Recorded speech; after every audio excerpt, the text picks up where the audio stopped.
Hey everybody, it's GobletX and welcome back to some more Magic Arena.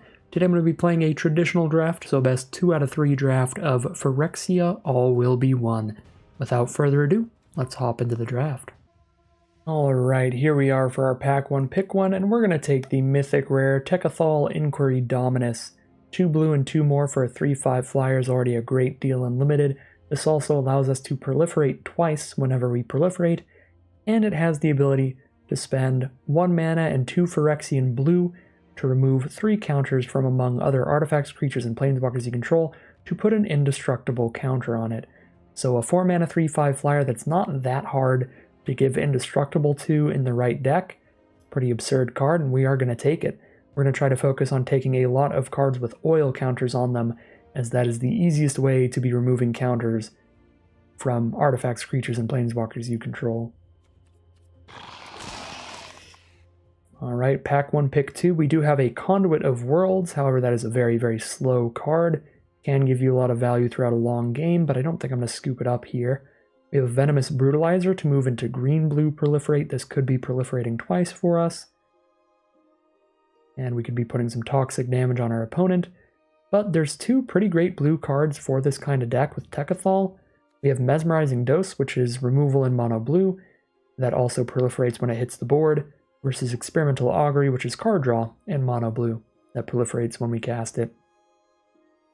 I think it's going to be one of these 2. They both fit really, really well with our first pick. I guess I'll go with the Mesmerizing Dose, make sure that we have at least a little bit of removal, even if we are just in blue. It's not the greatest removal spell, it is aura-based removal, so if our opponent has a way to blow up our aura or return their creature to their hand, we're going to have a pretty bad time with it, but at least we have that enter the battlefield trigger. Doing something great, no matter what. Now we have a Surgical Spellbomb for a great tempo play. We have Axiom Engraver if I want to move into blue-red oil. And we have Surgical Bay, because we're definitely going to be in blue here, giving us a land that we can filter away later in the game. I think Skullbomb's the best card here, but moving into a second color and actually getting some oil counters onto our stuff would be fine. But yeah, I'll just stay open here and take the very good tempo play of Surgical Skullbomb.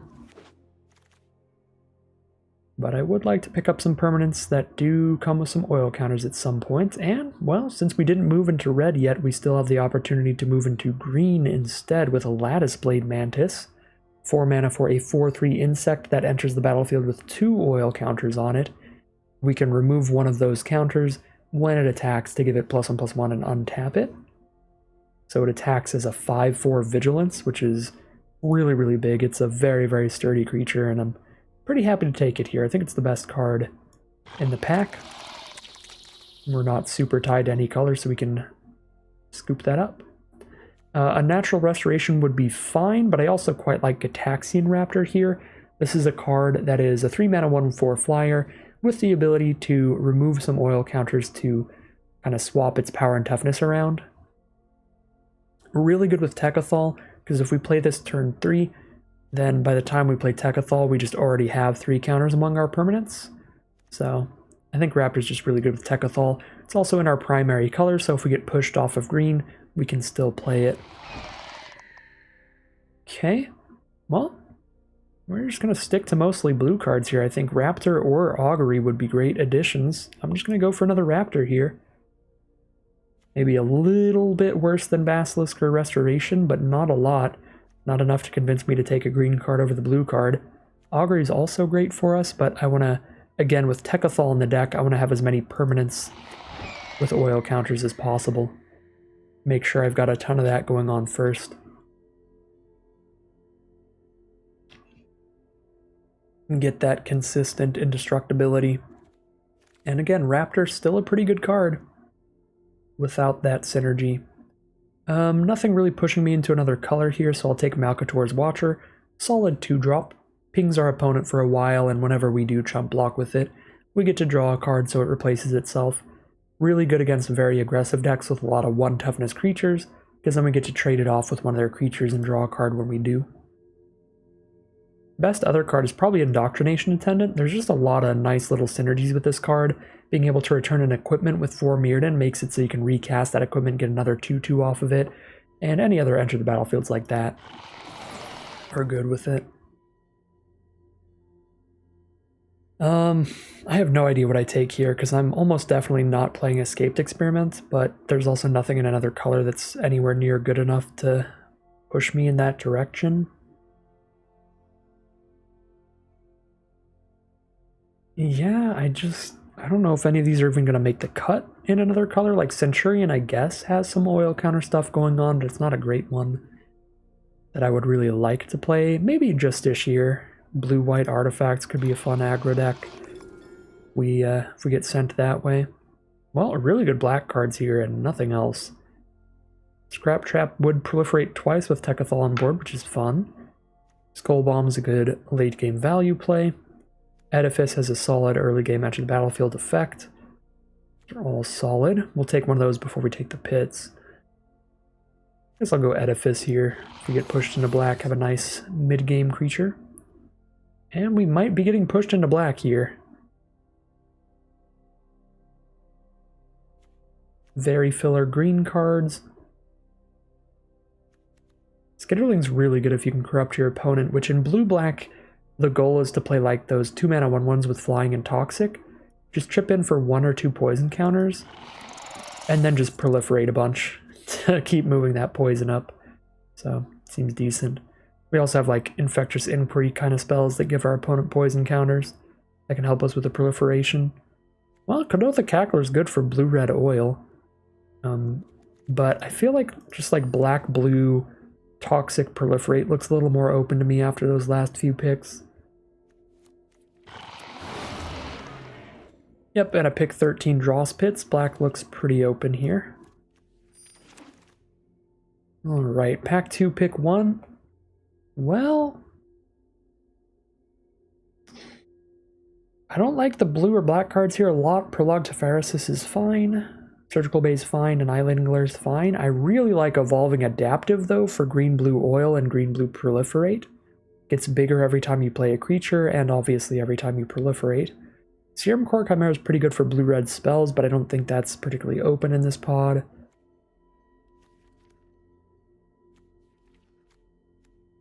Yeah, I mean, our black cards aren't incredible. I could see still sticking to green here, going for Adaptive and seeing if we can keep going places there. Take the Adaptive. Just gotta take the green cards highly and start wheeling the blue cards, because blue is definitely more open than green. Well, black's decently open too. Contagious Vorak versus Drivnod's kind of a hard choice. So Drivnod's not very good if you can't give it Indestructible, but the fact that you can give it Indestructible without paying any mana, if you have 3 creatures in your grave, is very impressive. Like, if this is an 8/3 Indestructible, it's a great card. If it doesn't have Indestructible, it's a pretty bad card. An 8/3 for 5 mana just trades down into 2 mana 3/1s and 3 mana 3/3s all day long. Trades down into cheap removal spells. But again, if you can give it Indestructible, if you draw this later in the game where you already have 3 creatures in your grave, this card's absurd. It's pretty coin flippy like that. I'm just going to go for the more consistent value card of Vorak. There's also that 3/3 producing card there that's pretty good. That oil thing, but Vorak is just absurd. 3 mana 3/3 draw card. It is a land that you're drawing, but still too good of a deal for me. Sometimes the 3/3 producing oil artifact just plays a little too slow and doesn't do too much. Now we just get a bomb rare in our main color. Incredibly easy pick. For 7 mana or more, you get to gain control of one of your opponent's creatures and make a copy of it. This card's already going to win the game if you just steal your opponent's creature. Stealing it and making a copy is absolutely absurd. Blue Sun's Twilight. Incredible bomb to take there. Long Legs is fine. Skull Bomb is better. Could try to splash in a Rot Priest, but I'm just going to go Skull Bomb here. We're definitely blue. We've got Techathol and Blue Sun's Twilight in blue. We're probably blue-green over blue-black. We have no mana fixing right now, so I think we do have to just pick a second color rather than playing a full blue-black-green, a full Sultai deck here. Alright, yeah, that looks pretty good for us. Oil Gorger Troll looks excellent in this deck. If this can trigger consistently, if you have a permanent with an oil counter on board, then it's a very good deal. 5 mana, 3/4, gain 3 life, and draw a card. And we have 1, 2, 3, 4. Yeah, 4 oil counter cards already between Mantis, Double Raptor, and Adaptive. That looks pretty good. Take a Surgical Bay over Fisher, because we already have some pretty good late game plays. I can't run a million Fishers. In the early access, I do like this card a lot, but in the early access, it seems like nobody else likes this card. And I drafted so many copies that I constantly ended up with like 5, and I'd always have to cut down to 2, because you just can't run that many 5-6 mana cards. So let's take the Surgical Bay here. I still like the card. It's probably like the 4th best blue common. Like, I didn't put it in my top 3 blue commons, but I still love it a lot. Just an elemental with 1 less toughness. That 1 less toughness is pretty deadly though, in a pretty aggressive format like most modern formats are.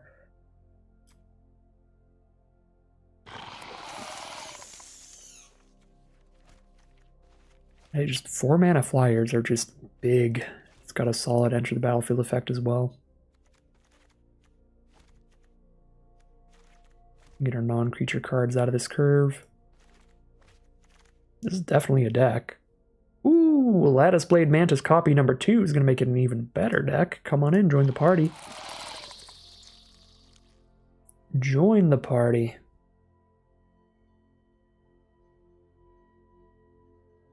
The rare in that pack, sorry, I didn't mention it, is just some nonsense. You have to tap it to put an oil counter on it, and it doesn't do anything until you have at least 3 oil counters on it. And from that point on, it starts tapping for a mana.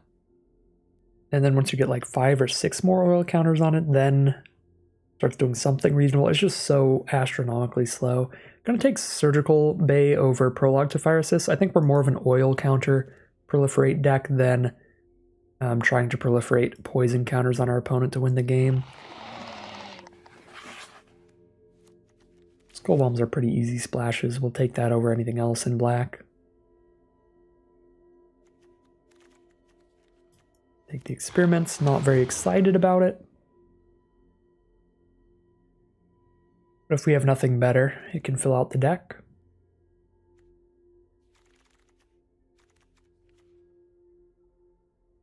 I think I'm going to play Eye of Malcator. I'll take the Kinsmith, and if I just randomly get 3 of these past super late, I'll just play them to tutor for each other as decent value plays. Okay, we are splashing black. It is confirmed. Black Sun's Twilight is a ridiculous card. Not quite as good as Blue Sun's Twilight, but very close. 1 black mana and X for an instant to give a creature -X/-X till end of turn. If X is 5 or more, that's where you want to be. Return a creature with mana value X or less from the grave to the battlefield tapped. So an incredible 2-for-1 removal spell. Kill your opponent's best creature and return your best creature from grave. Absurd card.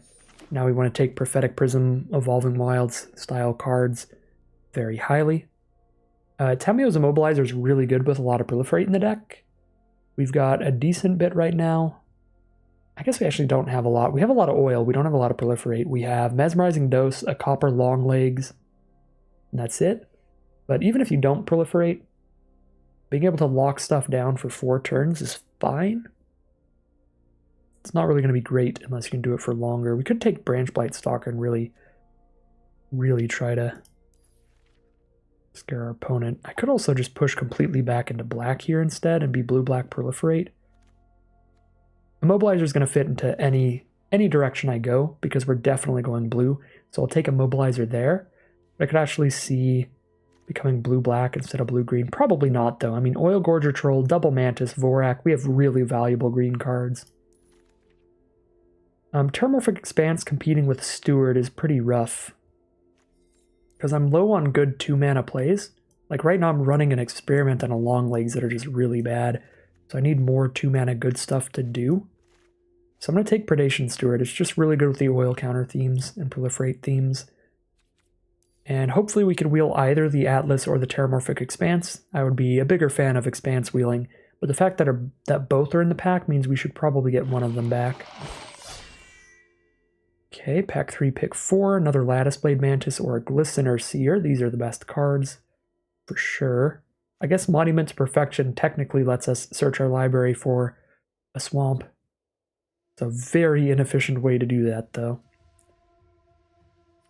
That creature curve again. 3 good 4-mana plays. As much as I'd love another Mantis, kind of do like getting the Glistener Seer, having some early game Scry going on. Scry can even help us find our next color, although blue does feel more open than green. I don't know who else is going to want Glistener Seer that much. I'll just take another Mantis.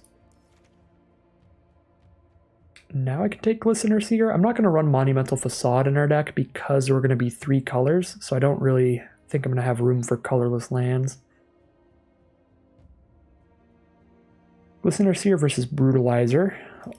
I have 4 4-mana cards and a 5-mana card and 2 really big X-mana bombs, so I think I have really good stuff going on late game, so I'm going to take Seer over Brutalizer. I don't need more solid Brutalizer-style mid-range cards. Wow, alright, well, Mantis is great, but again, because we have 4 good 4-mana plays, a great 5-mana play, and great X-mana bombs, I think we're doing good on late-game stuff. We're just going to take a Darkslick Shores. Really lucky to see that for us, just a blue-black dual land for our fixing. Hunter's Maze is good, but I think Serum Snare is good enough interaction, especially in this deck where that Proliferate can be pretty valuable, that I'm going to scoop that up, play around with it. Nice instant speed piece of interaction. We're not going to play Skitterling. I could play Ascent, but I think I'm going to have to main deck a Thirsting Roots to guarantee our black source gets drawn. And if our mana's already good, then worst case scenario, this Proliferates, which is not a good deal. Playing a card that does nothing but Proliferate is never what you want, but I can play this over a land, play this as my 17th land, basically. Take another Mere Kinsmith. That is a late Volt Charge, by the way. I just now realized that. That's wild. I could play Swamp plus Dross Pits. Seems fine. I did wheel the Atlas here. Actually don't know if I'm going to play that. I think I'd rather play Thirsting Roots, weirdly. I'm not going to play Escaped Experiments. Maybe I should have rare drafted the uncommon. But I guess I'll get my full playset of Escaped Experiment here. I'll take a Tendon. So we have 4 lands in here, which means this is just the deck. This is literally just the deck. 17 land deck. There it is. Okay. Oh, there's another Dross Pits. I forgot we had another one. Guess we're gonna have a lot of black sources. Awkwardly. Well, if that's the case, I guess I have to cut Thirsting Roots for the Phyrexian Atlas. Because I think I'd rather go double Dross Pits, 1 Darkslick Shores than Dross Pits, Darkslick Shores, Swamp, Thirsting Roots. Oh, I do get to play this Skull Bomb. I can splash this in. So the Thirsting Roots, the value of that is it lets me play a 17 land deck, well, a 16 land deck and still basically play a 17 land deck. So I could get to play the Skull Bomb as well by keeping the Thirsting Roots in there. Yeah, I mean, that seems fine. Cut 1 blue source because the green source can pull it out when we hit Thirsting Roots.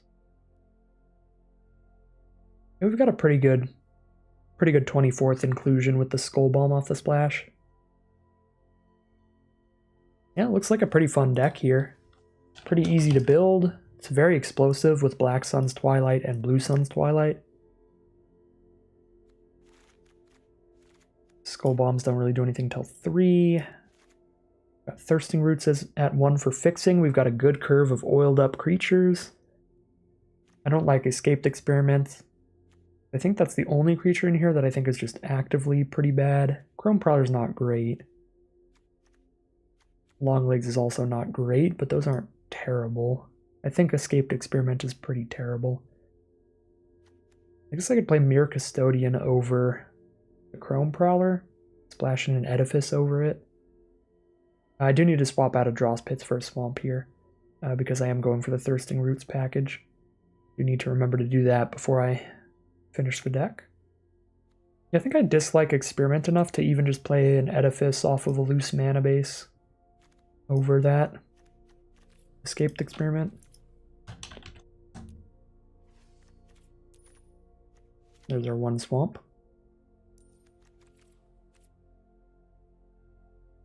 Take another look through everything here. But I think that's how we're going to run it.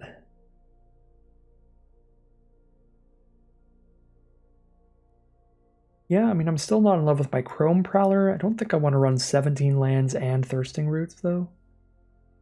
Although I could, I mean, the more sacrifice lands you have, the less likely you are to flood out, because you get to filter them away to draw a card off of them. And we would have 2 Surgical Bay, 2 Dross Pits if I put another land in this deck. Yeah, I might go 17 lands and Thirsting Roots, basically an 18 land deck, but we've got 4 lands that sack to draw a card. Actually seems fine.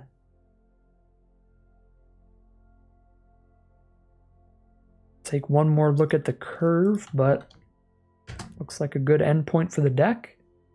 Yeah, I mean, that's solid. A little low on creatures at 14, but that's fine. We're not super aggressive. We're more like late game explosive with individually massive creatures like the Triple Mantis, the Techathol, and then individual high impact spells like the Twilights. Yeah. This looks pretty cool to me. I think that's going to be the deck. Alright, here's a look at the deck that we're going to be playing today. This is a blue-green oil/proliferate deck with a black splash for Black Sun's Twilight, primarily. But because we have so much black sources between Double Dross Pits, Dark Slick Shores, and some other stuff, we've got a Dross Skull Bomb and an Ambulatory Edifice in here as well off the splash. So primarily blue-green oil. We are curving out with a bunch of cards that come with oil counters on them, and some ways to proliferate those counters as the game progresses. Some nice 2-for-1 plays with cards like Contagious Vorak, some really beefy creatures like Lattice Blade Mantis, and hopefully we have enough oil counters on board when we cast our Techathol that this gets to be a 4-mana 3/5 flyer, that then the next turn we can remove some oil counters from our stuff and give it indestructible, making it really, really hard to kill at the top end of the curve. Then right after that, we also have an Oil Gorger Troll for another good value play, letting us gain some life, draw a card if we've got something with an oil counter on it. Pretty solid interaction in the deck, not a ton of removal, but we have the one Mesmerizing Dose as a removal spell, Tameo's Immobilizer to keep things locked down for a while, Serum Snare to bounce something back to our opponent's hand, and a couple Skull Bombs to bounce things back to their hand. And then late in the game, we do have 2 really excellent removal spells. Of course, the Black Sun's Twilight, killing our opponent's best creature and bringing one back from our grave. And then Blue Sun's Twilight, stealing our opponent's best creature and giving us a copy of it, making this basically a 3-for-1. We are using it as a removal spell to destroy our opponent's best threat. We are gaining our opponent's best threat. And we are gaining a copy of our opponent's best threat. Huge 3-for-1 that's probably going to end every game it's cast in. So we'll see how things play out as we head into the gameplay. Alright, round 1 we get to start on the play. I've got the Thirsting Roots for the blue source here, so we will keep. Basically a 3-land hand. Curve out with Raptor into Double Mantis. Seems good to me.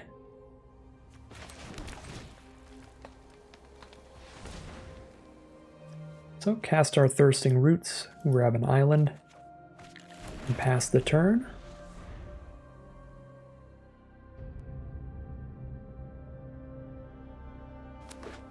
Our opponent starts with a forest and passes themselves. We'll play our Dross Pits tapped. Get the tap land out of the way. I don't think I'm going to need to Serum Snare something on turn 2. Keep that in hand for later. Opponent is on green-red, usually a pretty aggressive deck that might have some oil counter themes. So here's our Gitaxian Raptor on turn 3. Pass the turn. Their turn 3 now could be a Contagious Vorak as the most popular 3-drop. Could be that Crushing Canopy spell to destroy a flyer here. Phyrexian Atlas is the play. They're just going to ramp up into some big plays. Not a massive fan of that. I don't think it's worth Serum Snaring the Phyrexian Atlas. because then they could just play a 4-drop like Mantis. I'm probably just going to Serum Snare whatever they cast with it next turn. Use this turn to get some beefy creatures on the board, get the Lattice Blade Mantis down, ready to start attacking in pretty well. Send in for 1 damage and pass the turn.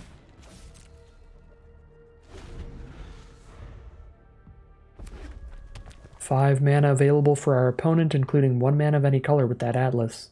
See what they do with it. Barbed Batterfist is the play, a 2 mana 3/1.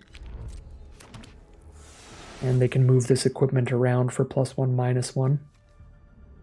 If they do, then this Rebel's just a 2/2.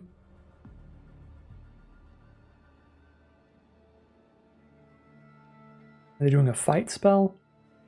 If they do a bite spell, I wouldn't be super happy with it, like Infectious Bite, where their creature deals damage equal to its power to mine. But if they play a fight spell where they both deal damage to each other, that would be fine. Because then our creatures would trade with each other. They'll have spent basically 2 spells to kill my Mantis. Alright, so they're just going to hold up a potential combat trick. I guess I'll hold up a Serum Snare. I'll cast the snare if I have to, and if I don't have to, I'll play Lattice Blade Mantis post-combat. I could play this Raptor pre-combat, so if I do Serum Snare, I get to proliferate onto the Raptor, but I think the proliferate's going to be good enough on just my first Raptor and my Mantis.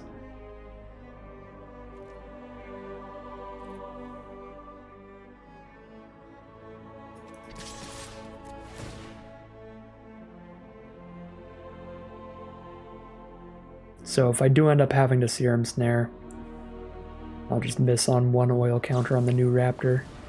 I'm gonna Rebel Salvo. I could bounce my own Mantis here, but I think I'd rather just play another. Let that happen.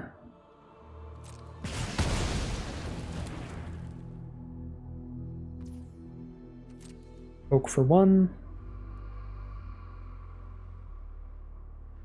I guess I'm going to get hit for 3 here, because I'm obviously not going to block their 3/1 with my 4/3.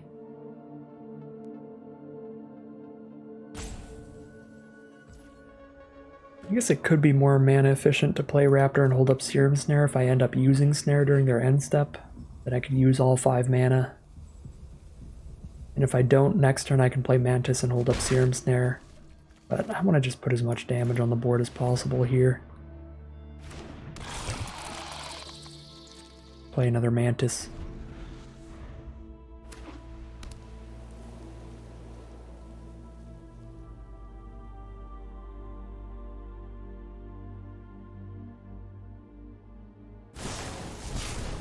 And Volt Charge it is. Not a great time for us. But at least they aren't proliferating anywhere. They're down to 3 cards in hand, 1 creature on board. We're down to 3 cards in hand, 1 creature on board. These are pretty even for now, and Nahiri's going to change that. That's not good. So our opponent can force one of our creatures to attack each turn, or discard a card and draw a card each turn. And if they end up with any equipment with 4 Mirrodin in their graveyard, they can return that equipment to the board to get another 2/2. Even if the equipment gets exiled in the end step, they will get the thing back. Alright, well, I guess I can just kill Nahiri with the Raptor. Oh, attacks a player each combat. Okay, so Raptor can't attack Nahiri. I see. Okay. I thought it was just target creature attacks if able. Cool, so Nahiri stops our Raptor from attacking Nahiri. Well, once I have 2 Raptors on board, one of them gets to hit Nahiri for 4. At least. Got some more mana we don't need here. Yeah, we just play a Raptor and hold up a Serum Snare.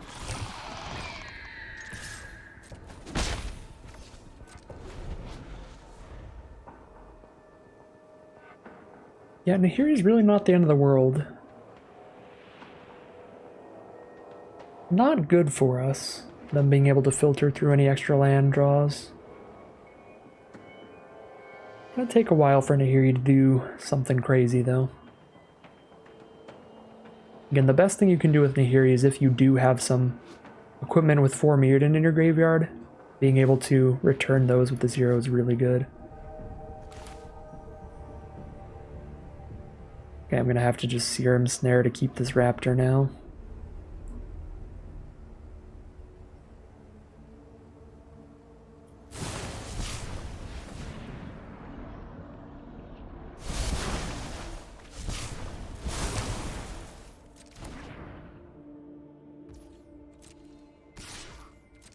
Take another 3.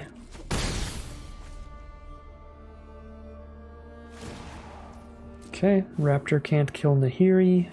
Has to attack them. There's Blue Sun's Twilight. Gain control of their Rebel and make a copy of it? It's not that crazy, actually. I don't think I'm casting that yet. I think I'm just playing the Raptor.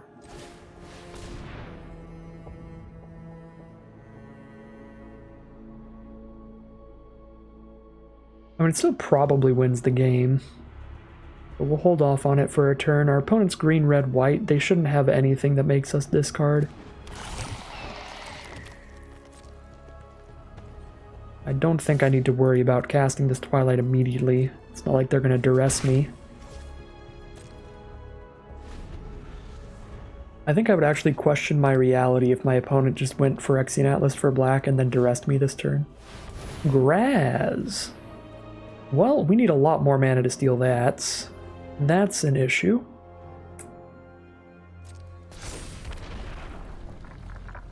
That's super bad. Yeah, I need 8. Double blue and 8. We have double blue and 5. Okay, this is not good.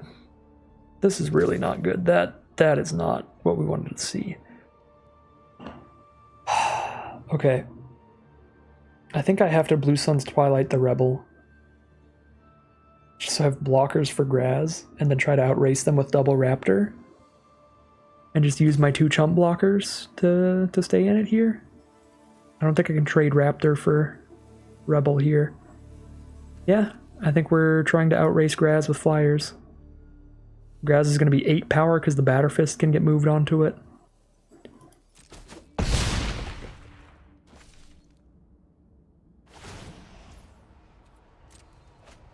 Ooh, Nahiri lets you just straight up draw a card if you're out of cards in hand. That's very good.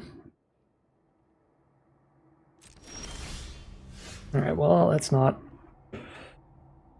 It's not horrible because I can cycle that away. Feels like we're just getting Grazed out of it here. Do what I can. I think means I have to just Twilight right now.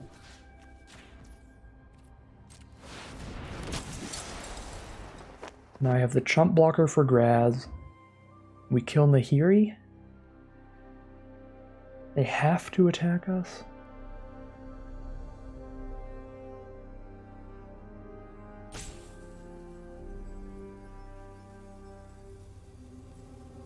Five toughness. I can double block and kill it. Raptor plus Rebel.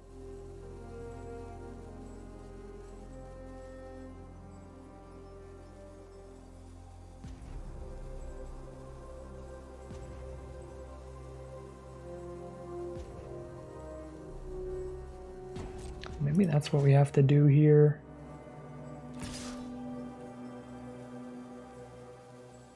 Not ideal still.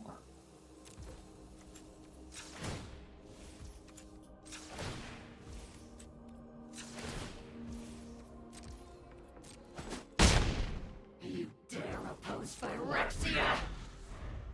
Yeah, the fact that it's Nahiri gets to draw them an extra card every turn if they just empty their hand means, oh, I guess we're dead. God dang it. Yeah, that's pretty devastating. That's a good draw. Just make a flying Graz. Got no shot here. Alright, undervalued Nahiri. Nahiri is actually pretty great, but mainly Graz killing us here.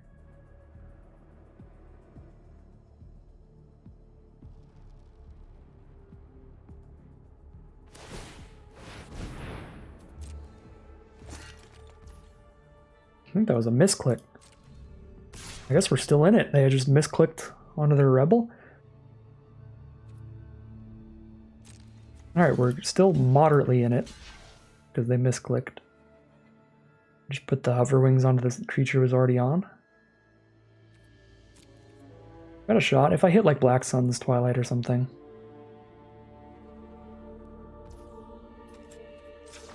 I guess if our opponent also has a combat trick here, they're still winning handedly.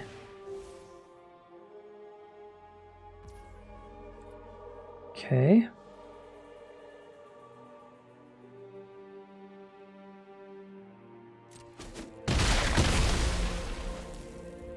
Oh, they can move their Batter Fist.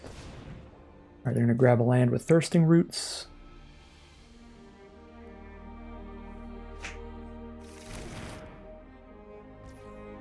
They're not going to move their Batter Fist, so we still have a 3-1. There's Techathol.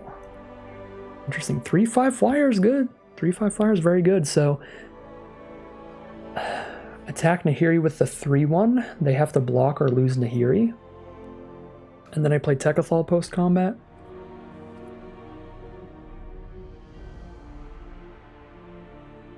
Actually, because I'm going to play a 3/5 post-combat, I think I attack Nahiri with both, so even if they trade, we put Nahiri to 1. Because I can't move this Batter Fist, this is not my Batter Fist.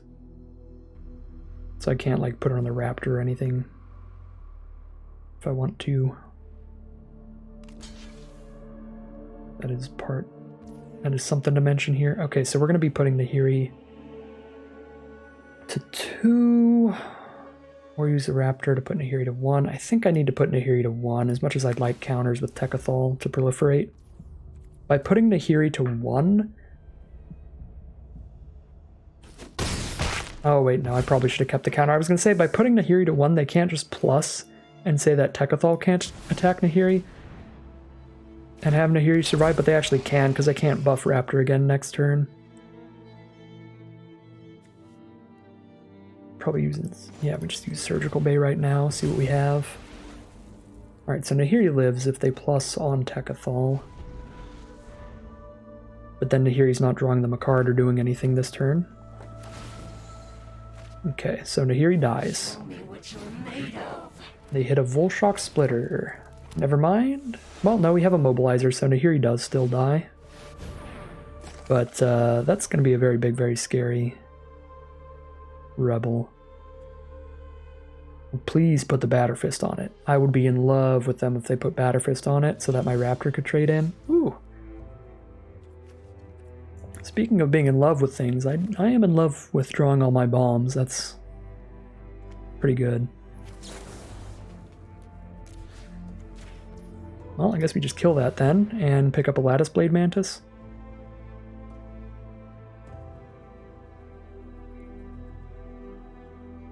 Twilight 2, Electric Boogaloo. We hit both our Twilights and Techathol here.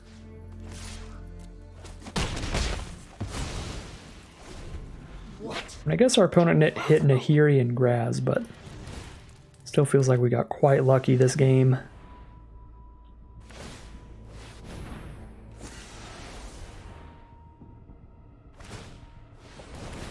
Alright.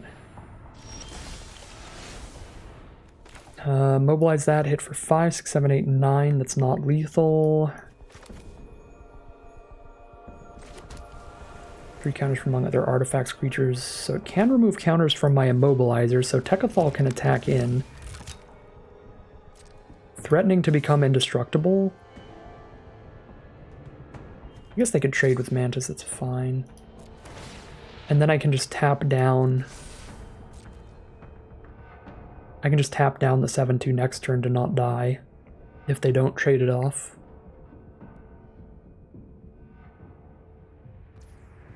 Okay, take all the damage, sure. Next turn, tap that down.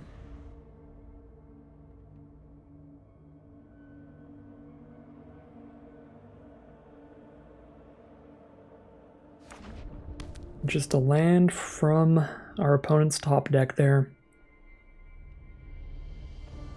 Means they are out of it. They can make this an 8-power creature, but they can't get through my Raptor or my Immobilizer. And that is going to be game. We are 1-0 in round 1. Seeing if there's anything we want to sideboard in for this matchup, but I think we just want to run it back and hopefully draw as well as we did game 1. Anything particularly horrible? So our opponent is red-white for Mirrodin mostly, with kind of a green splash for something that I assume we'll see later.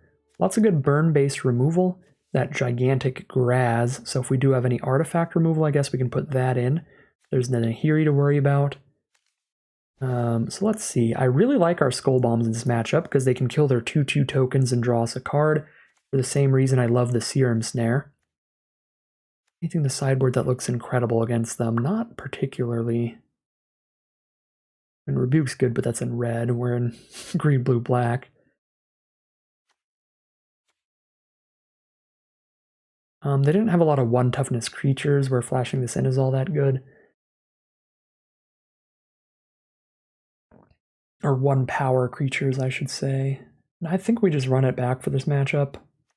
I think Edifice could be pretty good if they play their Batter Fist and we Edifice it away. That's pretty nice.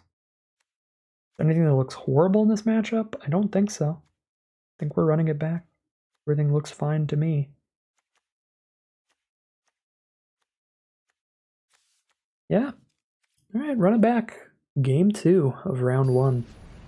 Alright, here we are in game 2 of round 1. We have our blue and black source. We're hitting a Raptor turn 3 if I can hit any land. Do ideally hit a green source, I can play anything. If I hit a land by turn 3, I have Raptor and Edifice to play, and if I don't, I can cycle the Skull Bomb away to draw a card. Sacrifice it, draw a card. I'm going to keep it here. We're on the draw, and we have another draw step with Skull Bomb to help dig for lands.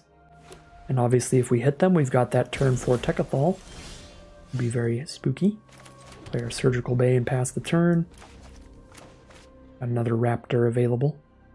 Our opponent has their own Skull Bomb, it's the white one.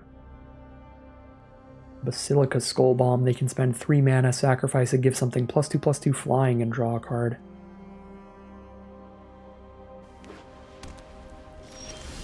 Alright, well, there's our 3rd land. It's double blue as well for Tekkathal. Still think I played Dross Pits first, so I'm open to playing Edifice soon-ish. Play our Dross Skull Bomb and pass the turn.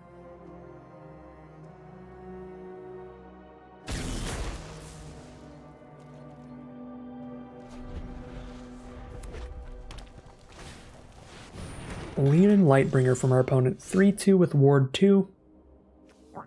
It gets bigger while it's equipped. They do have a lot of 4 Mirrodin equipment in there, so that could get scary. Okay. Yeah, that's actually not great for us. Maybe I just play an Edifice. Try to be able to trade into that. I mean, I guess Raptor can do that too.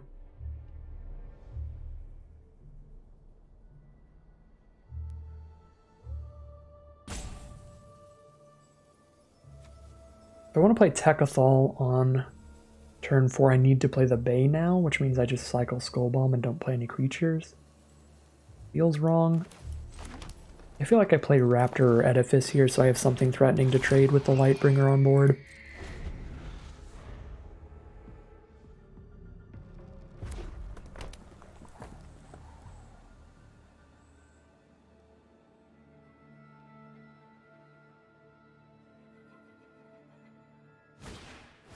Phyrexian Atlas from our opponent.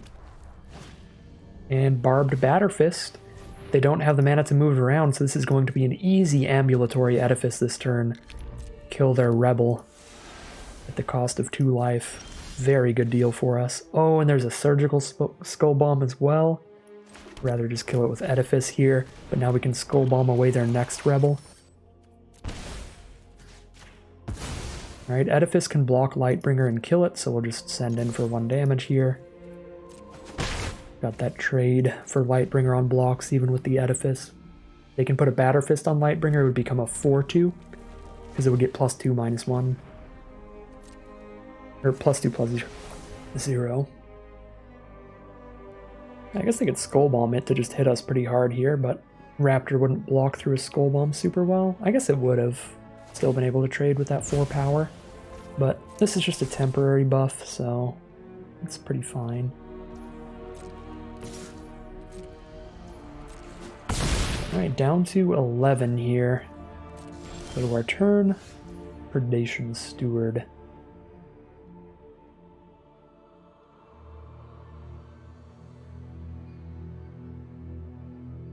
Feel like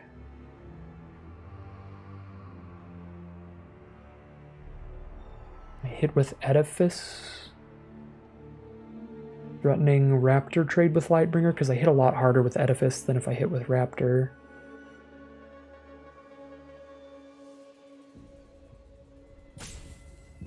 Also played Raptor plus Skull Bomb and just have another Raptor on blocks, but then I'm not playing Techathol. I'm pretty sure I want to play Techathol this turn.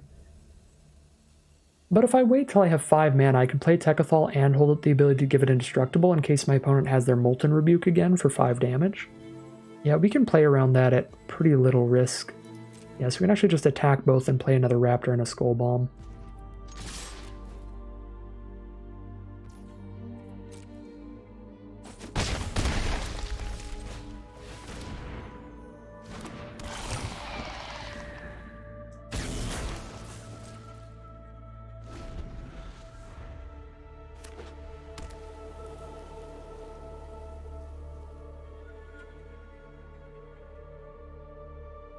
I guess if my opponent just blows up Raptor here, I'm going down to like 6. Ew, Planar Disruption 2, just 2 mana removal. It's pretty efficient. There's another Barbed Batter Fist. I can Skull Bomb away the Rebel, but I just need to hold completely on blocks here now. Lightbringer's a 6/1, take 6 down to 5.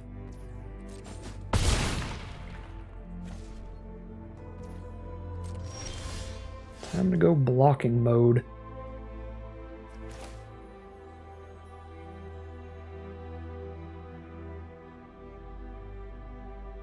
3 mana to kill the Rebel, 2 to play Long Legs. Seems the safest.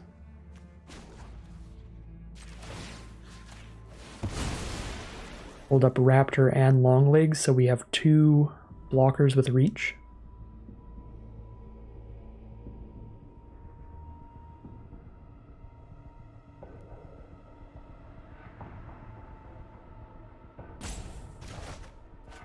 Involving Adaptive. Cool in the future. I'm just going to play Long Legs for now, though. Okay. Now we just hope they can't give the Lightbringer unblockable or anything. Got 2 blockers, both of which can block a flyer. And both of which are big enough to single-handedly take down the Lightbringer. Guess we died a double removal spell? But they have to be cheap enough that they can cast 2 in 1 turn. It would have to be another Planar Disruption and something else, like Planar Disruption Volt Charge, Planar Disruption Molten Rebuke. Can't be like double Molten Rebuke. I just won't have the mana for that. Whoa! Hey, Luca. Bound to Ruin. Am I dead? Deals X to any number of target creatures and or planeswalkers where X is the greatest power. They can do 6 damage to our creatures. Yeah, I mean, we're basically just dead. I guess I don't lose right now, but this thing's pretty absurd.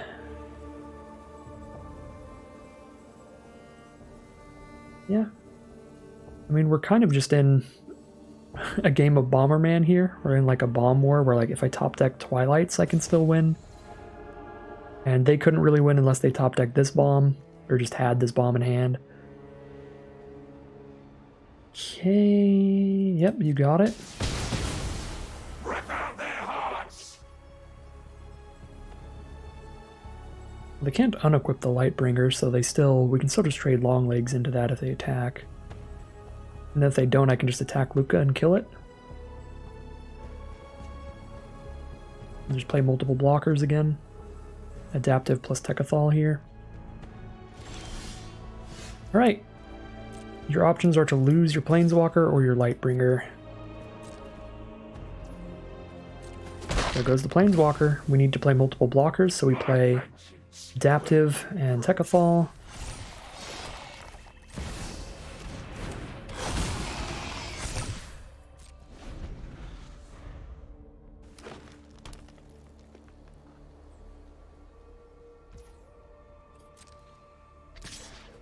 Send that in. We'll trade Adaptive. I could block with Tekethal and give Indestructible, but I go to 1 life if I do that, which puts me dead to Volt Charge, which is not somewhere I want to be life total-wise.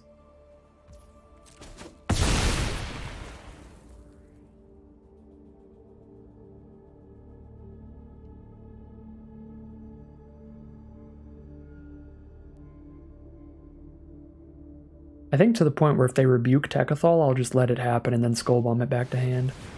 Whoa, no, White Sun's Twilight?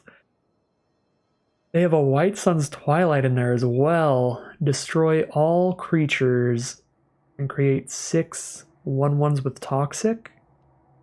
I could keep Tekethal if I go to 1 life, but then I'm just dead to just 1/1s. Yeah, alright, well, White Sun's Twilight will do it. Okay.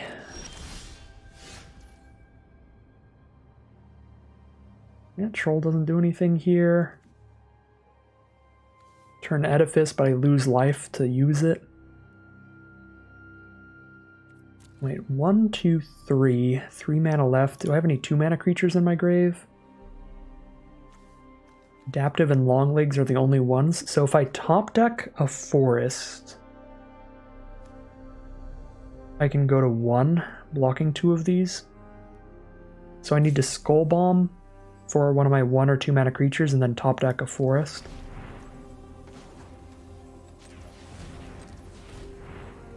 Yeah, I have 2 outs here. If I top deck my 0/3 or if I top deck a forest. Those are my outs.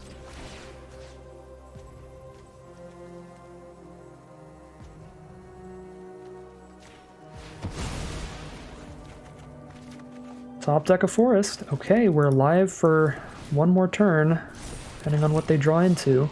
And then Oil Gorger Troll gains me some life. They put us to 1 life and 4 poison. Oh, wow. Okay, we need to top deck again, or that is going to kill us. Because that's just going to get bigger every time I kill these mites.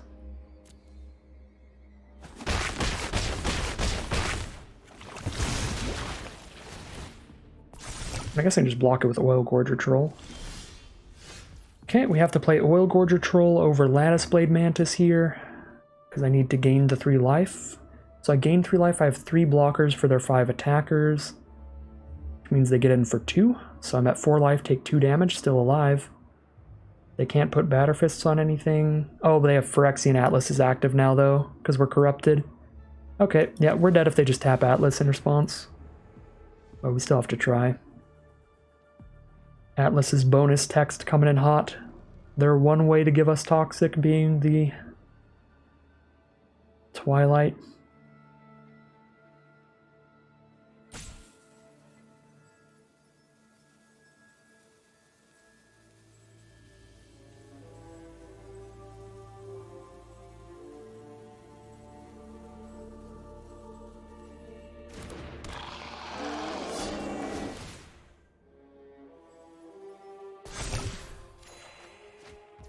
They missed it. They don't kill us with Atlas yet. I guess I still kind of just die to Atlas here. Just a little slower now. They forgot. Oh, they don't realize that the Atlas deals damage to me every time they tap it. That means I still have chances to draw into something. Draw into one of my own Twilights or something. Oh my god, they're just letting me play spells still.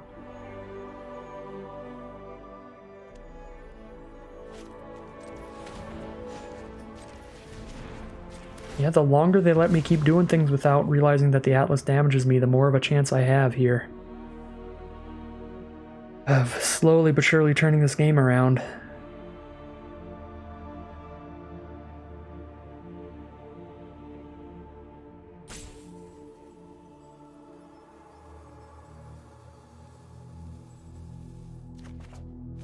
Another Lattice Blade Mantis? Okay, well, we're just going to start playing these.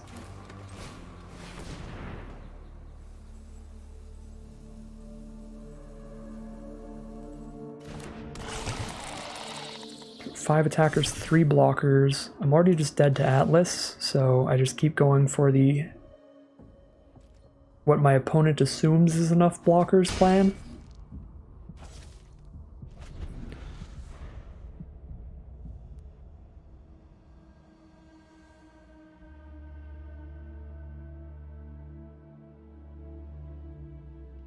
I'm just really hoping they don't draw into something where they need to use the Atlas to cast it.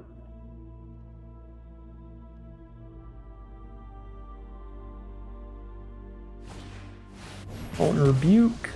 Okay, so I have to trade into Fuseling and go to 1 here.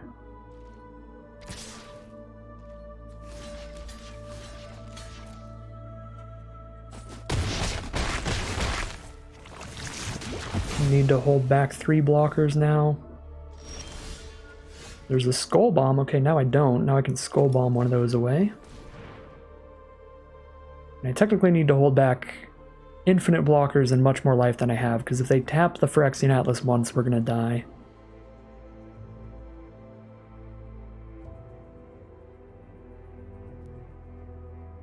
So we can Skull Bomb and play Mantis here, so that's probably the play.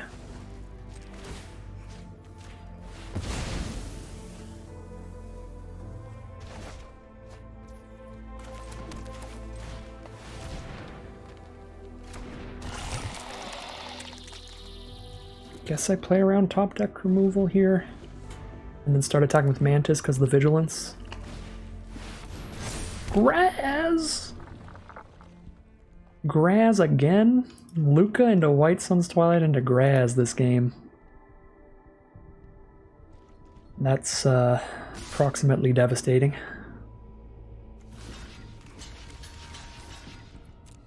The only blocks I can make here. If I hit Black Sun's Twilight, I guess we're still...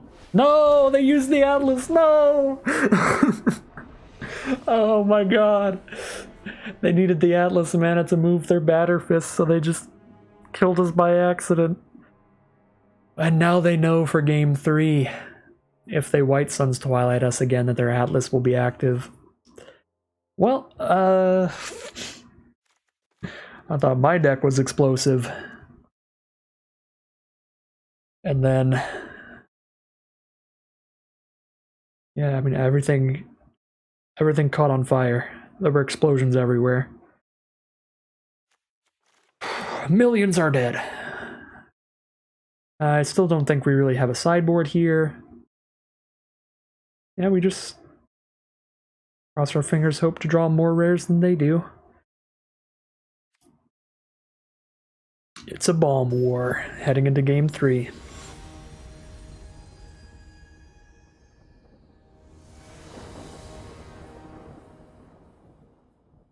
Definitely on the play here. Probably gonna have to cycle this Skull Bomb, but otherwise I could keep, because I can use the Skull Bomb to dig here. Mana is rough, but I get to dig here.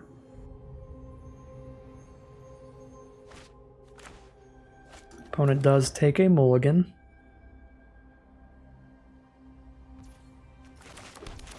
Skull Bomb and pass. There's the black source for the Edifice. That's pretty sweet. Prophetic Prism. Need double blue to get to Tekethal. I think I'm cycling Skull Bomb because I need to draw 2 blue sources ideally. Okay, another Lattice Blade Mantis, and there's the first blue source. Here's just an Edifice as a 3-2. It's the only way I can curve out, so I am going to do that, even though I could kill a Batterfist with it.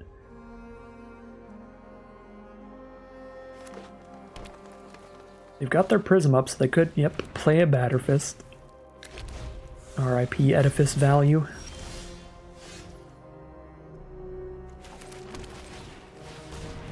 Drop our Mantis and pass the turn. And we're going to start sending these in.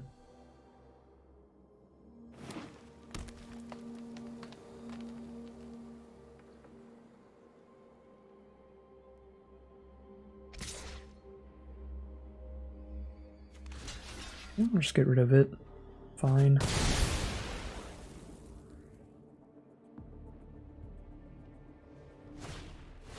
Volshock Splitter. Well, I don't attack into that super well. I've got the Serum Snare. Could just bounce the Rebel. Don't play anything else this turn if I do, though, so I think I'd rather just play another Mantis.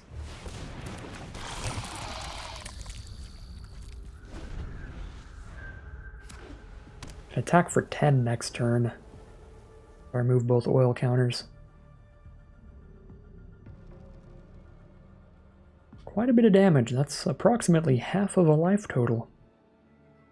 Half a starting life total.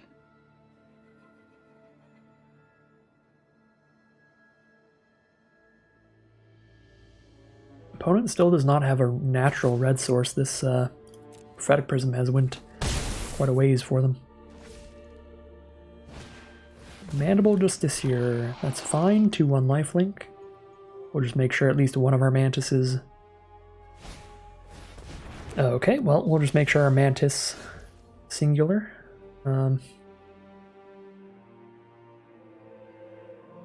Uses its ability to untap, so we have a blocker for that.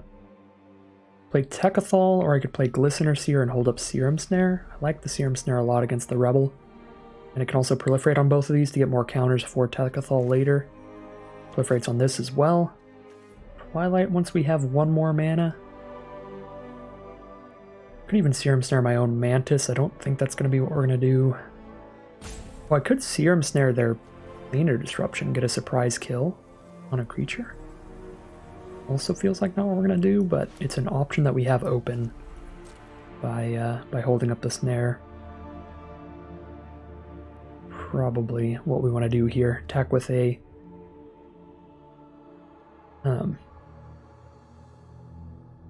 Vigilant Mantis, a Glistener Seer for a blocker, and probably Serum Snare their Rebel token.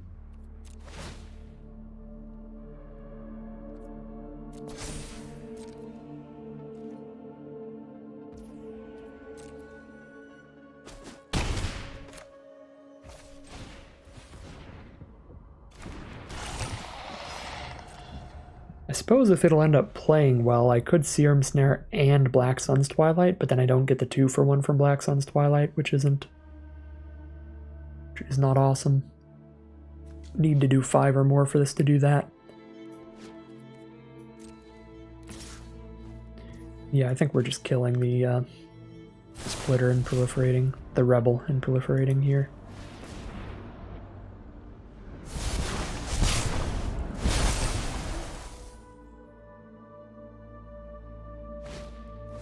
Blade Graph Aspirant, nice menace creature. I'm gonna stop on my upkeep here because the land is so important for Glistener Seer to find. To hit the Black Sun's Twilight. Land, land, land, land, land, land. Oh. Well, that's probably... Yeah, that's still the draw. Just a good card. Okay, go to combat with a Vigilant Mantis holding up Black Sun's Twilight. Not for X equals 5, so I'm probably not going to do it no matter how they block, but strange things could happen. That would make us want to do that.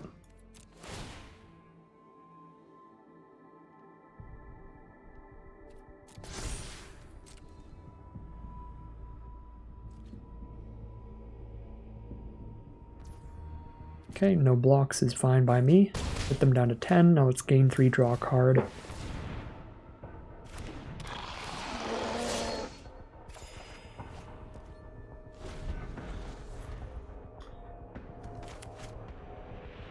No land, so probably scrying with the Seer again. Could Skull Bomb us for a lot of damage, but we're at 19, so that's fine. They can like Skull Bomb the Aspirant into the sky and put the Splitter on it thanks to their Prophetic Prism. Give it another +2/+0, make it a 5/2 menace. Oh dear. Alright, there's Luca bound to ruin.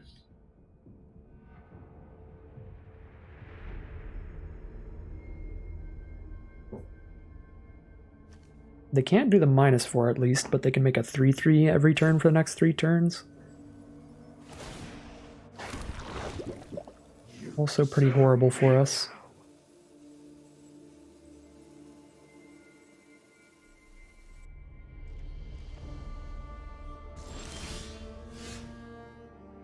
If I scry into Black Sun's Twilight, what am I going to do? Twilight away the Aspirant, return the 3/2 and kill the Justiciar as well by paying 2 life. And they have 1 creature left on board. I can attack them for exactly 8. They have to chump block. Yeah, that's a very valuable draw. We need to hit a land here. There it is. Okay.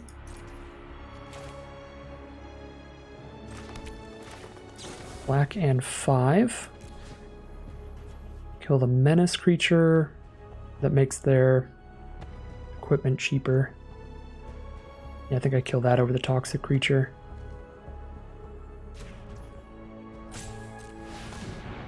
Return the Edifice to kill the Justiciar.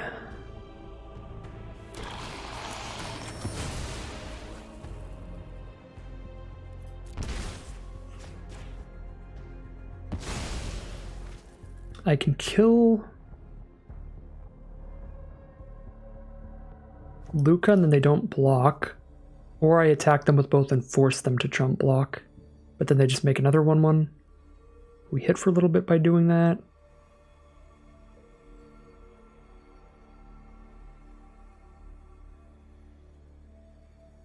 We have enough creatures on board. I think I pressure the life total here.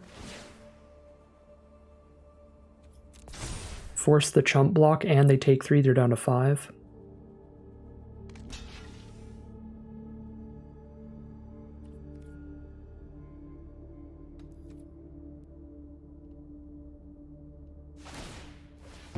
Alright, they're going to cycle the Skull Bomb to draw a card, trying to find some outs here. They're down to 5. We have 3 creatures on board at 3 power, 3 power, and 4 power. They have to play another creature and make another blocker off of Luca.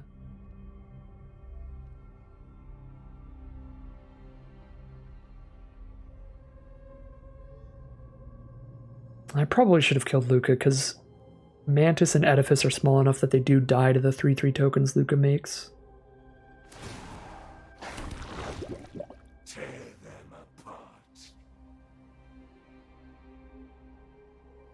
But, I mean, we did force them to hit a creature here or die. Creature removal spell. That is a creature. 3 power as well.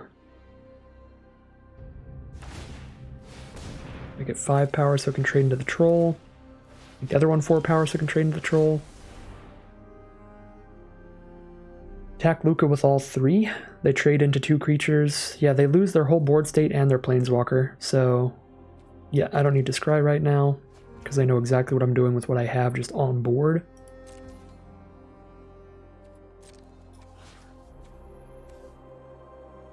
I guess they could just not block here and let Luca die. If I attack them with all 3, they do have to go trade, take 3, go to 2 life. Then we play a flyer.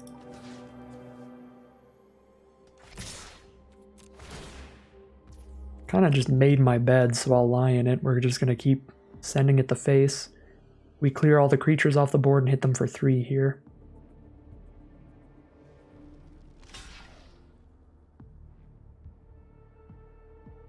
We play a Raptor, because Raptor is going to be lethal in the sky.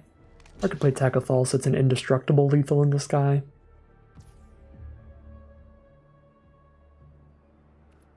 Okay. They're down to 2. I guess it's not going to be indestructible, because either when I play, I want to play it plus Steward, so I'll go Raptor plus Steward instead then. I won't have the mana to give indestructible if I play Steward.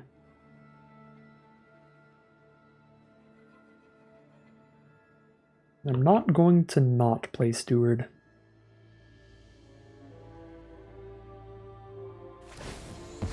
Alright, final 3/3 for a blocker on the ground here. Be feral.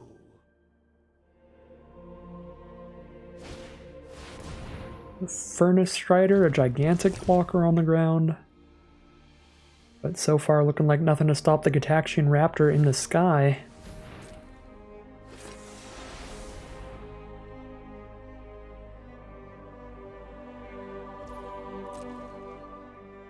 Alright, pass turn it is. I don't know what they could have for 0 mana, but we'll play very carefully just in case. Then just ping in with the Raptor after we choose what we draw here.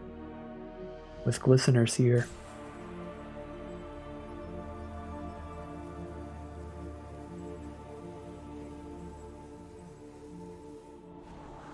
Island, yep, dip that away. Draw for turn, send in Raptor. Oof, Blue Sun's Twilight as well. I guess I don't have the X equals 5 for it yet, but still. Hit for 2. And they're going to scoop them up. That is going to be 2-1 for round 1, a very close first round of Magic for this traditional draft of Phyrexia. All will be won. Here we are in round 2. We don't have a blue source, but I can play Long Legs. I can cycle these Skull Bombs, dig for lands. Mantis into Troll on turn 4 and 5 is excellent if we get there. I'm going to keep here. We're also on the draw, which is helpful for hitting lands. Opponent goes with a turn 1 Surgical Skull Bomb. Drop our Dross Pits and pass the turn, getting our tap land out of the way. They're on blue-red.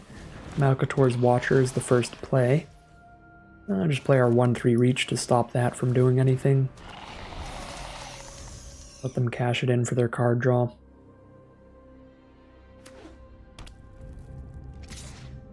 Right. They want to trade a combat trick for our 1-3. That's very okay with me. They are going to do that. However, it's the combat trick that draws them a card, so they can play a Chrome Prowler next turn now.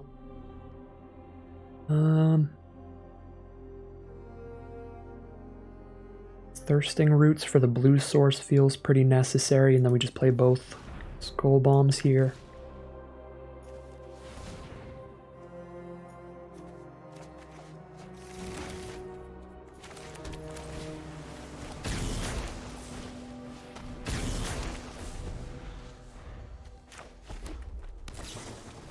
Here's the Chrome Prowler, because if they don't cast it now, they don't draw it at all. We'll take 1. Now we start doing our Oil Gorger Troll curve out, Lattice Blade Mantis into Oil Gorger Troll, if they can't blow up the Mantis. Could just Skull Bomb it back to our hand, that would put us pretty far behind, tempo-wise. Back to the hand it goes, and we will take 4. Down to 15. A Hexgold Halberd is the play. 2-2. And the equipment gives First Strike and Trample during your turn. Skull Bomb their 2-2, or I replay the Mantis. Those are basically my only options. Gotta replay the Mantis here.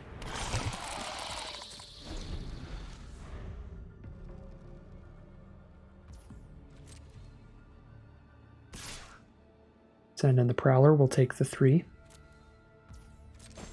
I could go for the trade and then double Skull Bomb next turn, putting the Mantis back in my hand. I want to keep Oil Gorger Troll active though. Probably actually just go for Oil Gorger Troll here. While I can, there's a Black Sun's Twilight coming up. That's going to be huge. We have the X equals 5 already. Mantis, thanks to the Vigilance. Sending in for 5. Chump block it is, fair enough.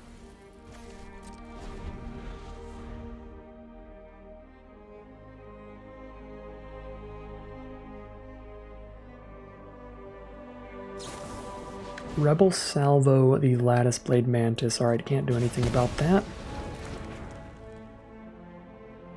Put the Halberd onto the Sky Warden. Send in for 5. The Menace that I can't block, and 1 in the sky. Okay, we're gonna have to Twilight the Sky Warden. I guess I could just bounce it back to their hand right now. I could just Skull Bomb that back to hand, Skull Bomb the Mantis back to hand. I do have time here. I do have time.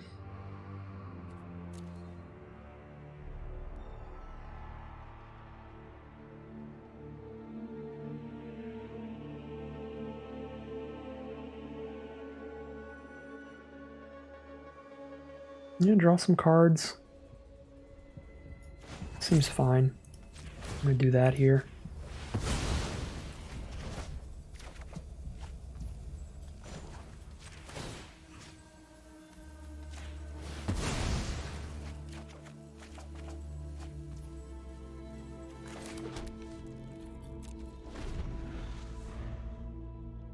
Take 1 damage for a few turns here. Down to 8. Replay the Sky Warden. Serum Snare. 4 mana for Mantis, 2 for Snare. Yeah, I can do that. That's pretty exciting. We're trying to get in a position where I can get the Oil Gorger Troll into my grave. That would be beautiful. I could even just double Mantis here, actually. First Strike Trample on Sky Warden's huge, though. I probably need to Serum Snare. Yeah, I'm going to Serum Snare this turn.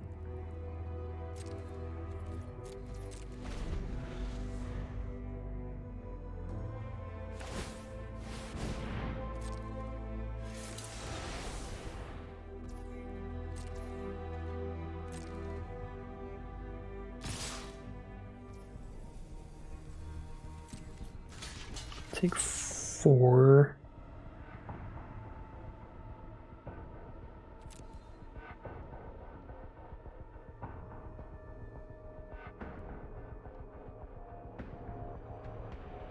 They have a 2 mana trick of their own. X-Gold Slash.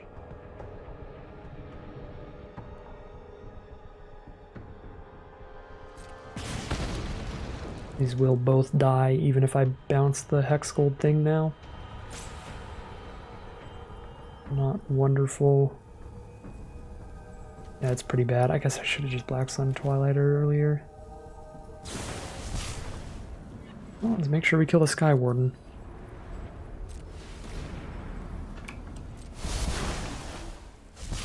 So just some fancy play syndrome here. This was not worth it.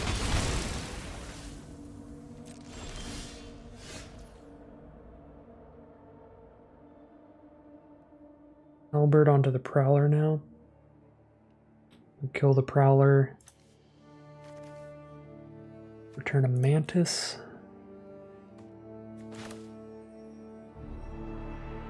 Play the Mantis, have a black 1, 2, 3, 4. That's not enough if I play the Mantis.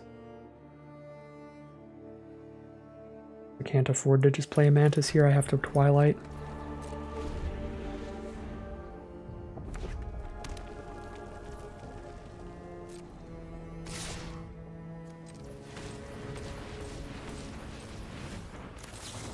X equals 5. Shoot that.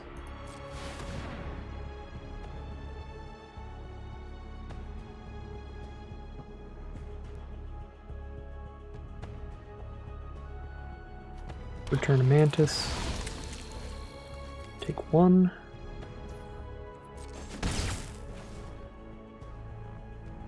If they have Volt charges, we're probably just losing this game regardless, but I should have just Twilighted earlier.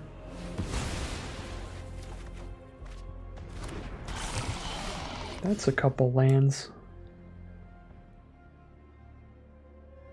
Dig a little.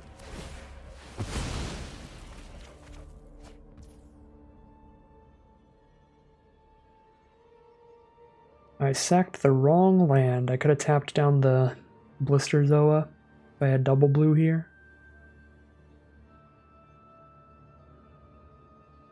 Yep. Should have just sacked the Dross Pits. Alright. Some bad misplays that game that obviously added up into a much quicker defeat than we would have had otherwise. Could have played that out a lot better. You live and you learn. We don't have a sideboard for this, we're just going to move into game 2. Game 2, really hoping to draw a green source, but Glisten or Seer can scry us into it. Dump any islands and swamps to the bottom. If I'm actually blocking things with the Seer, then I'm just going to draw instead of using that during my upkeep. Drop our Surgical Skull Bomb here. Pass the Pass the turn. I hate how Arena auto attacks with 0/3s when you just spam the space bar. No universe where that is the play I'm trying to make. Okay, start scrying in the end step. There's the forest. We'll keep it. Drop our Vorak.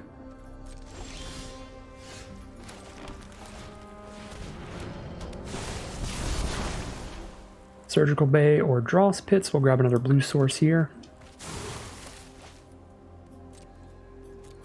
Pass turn. Start taking 1 damage a turn from Malcator's Watcher. Card is super annoying. Our deck should theoretically be really good against it, but we just haven't drawn our 1/4 flyers at all. Deck is not super good against Mercurial Spelldancer. That thing is completely unblockable. We can start letting them double up their spells later. We might even have to just Twilight for 2.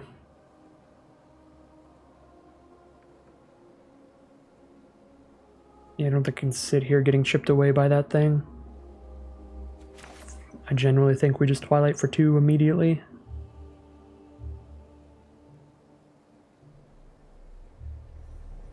I have to wait 3 more turns to activate Twilight if I wait for the double up.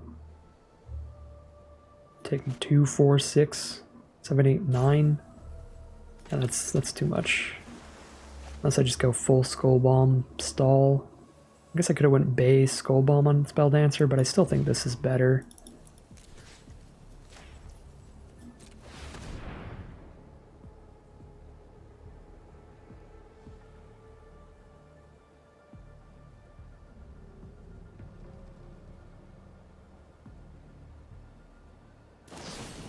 Right, that is still a very good 2-for-1 for us.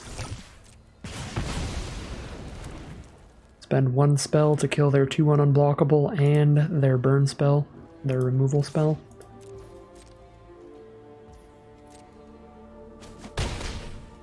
Send in for 3 and pass the turn. Take 1 from Sawblade Scamp's ability.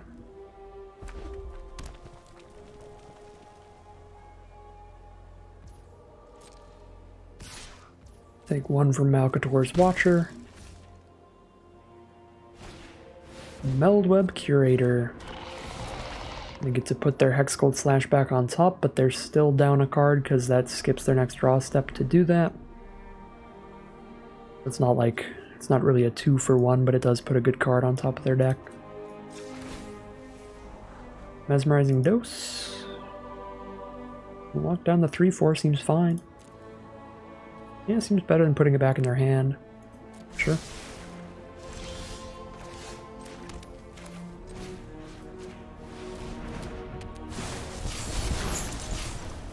Another counter on the Seer so I can proliferate 2 more times, or scry 2 more times with that card. I think Seer is just really good in this deck because we have like 3 different bomb rares to search for. Just scrying over and over and over again is quite nice. Okay, they're going to pass turn. Let's scry. Scry the forest to the bottom. There's the Black Sun's Twilight. That's a good one. We don't need to cast that right now, but it'll be nice in the future.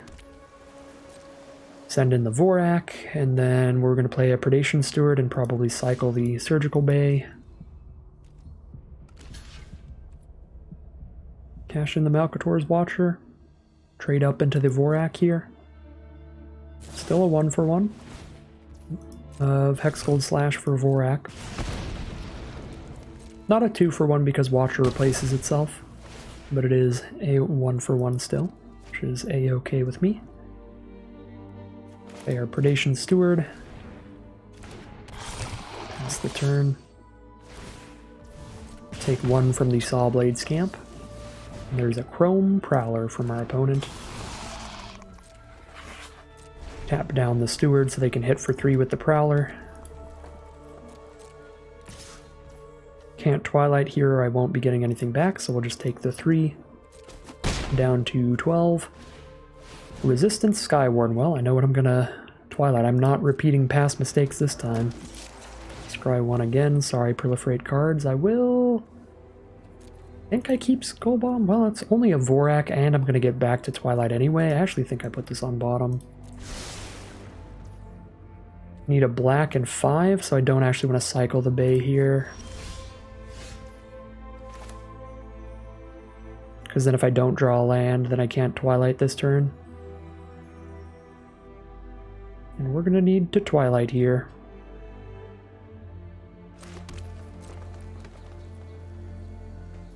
Probably just do this while they're tapped out.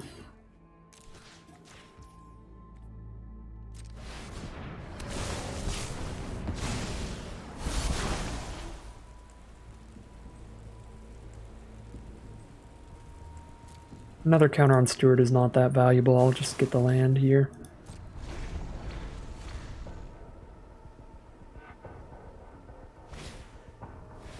X-Gold Halberd from our opponent.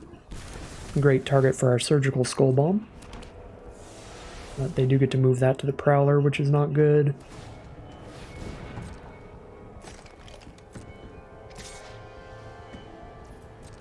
No blocks.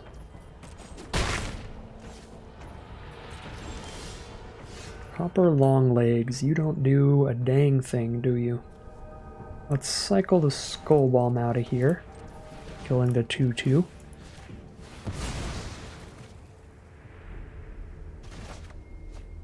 Alright, Techathol does do things. Can't give Techathol Indestructible on this board. But I could pretty soon.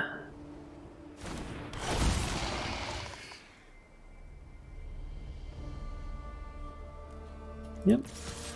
Play it out, hold the blocker up for Prowler. They need to find another spell to get in for damage here.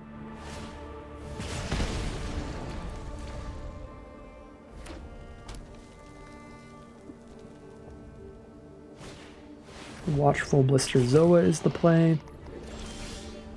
Oil Gorger Troll, gain some life, draw a card, feels pretty good.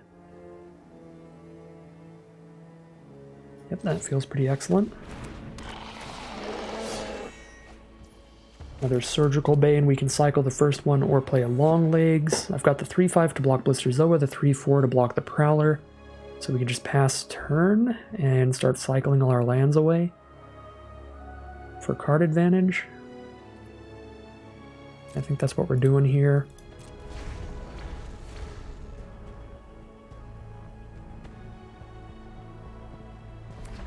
Alright, land off the top for our opponent. Means no attacks for them. Discard the Surgical Bay, draw a card. Get another land, and a land off the top. Well, now I can Long Legs and still do everything else, including the Surgical Bay, so I might as well Surgical Bay right now. See what we hit. Another land.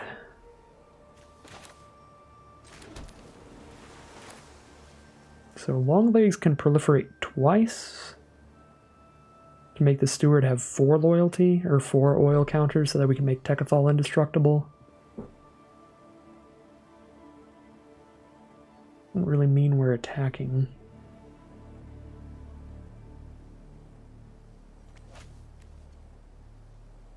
Attack with a 5/6? Double block with these two? Or just even a 5/5? Maybe start attacking with a 5/5 Vorak here is the play. Probably is, actually.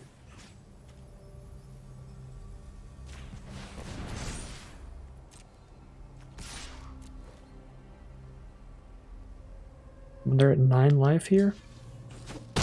Chump block it is. Play our Copper Long Legs. Experimental Augury. They get to proliferate onto the Blister Zoa, so that'll draw them 2 cards when it dies now.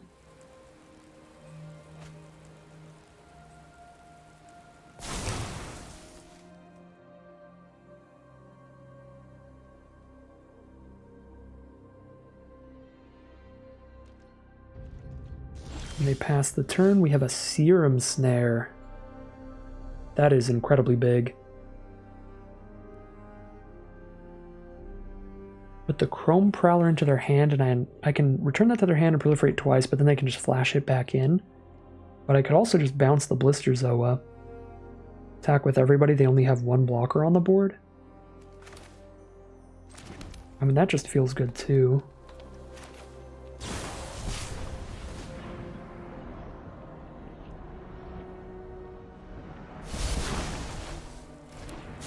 They have one blocker on the board.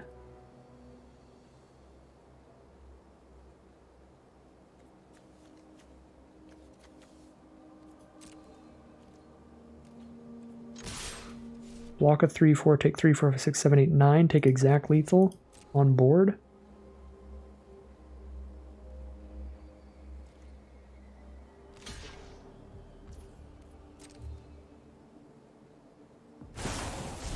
Do have a Volt Charge for the long legs. Why the long legs? Specifically. Instead of the Steward. I don't know, but I'll take it. I guess I'll use it. Proliferate onto the Steward.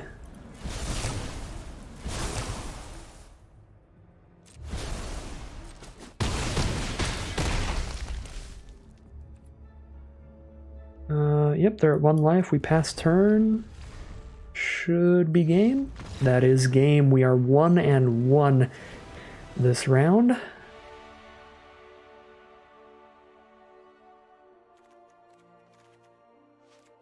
Opponent's got a very good deck, and they're playing very well. They're definitely playing a lot better than me. Because I think we've been drawing a lot of our like really, really powerful cards. I've just used them really shakily game 1. Game 2 was still really close. Hopefully I can just keep improving. Game 1 with the really bad plays, game 2 a little better, and game 3 hopefully just play really well, find the second win, get the 2-1 this round. See how it goes heading into game 3 of round 2.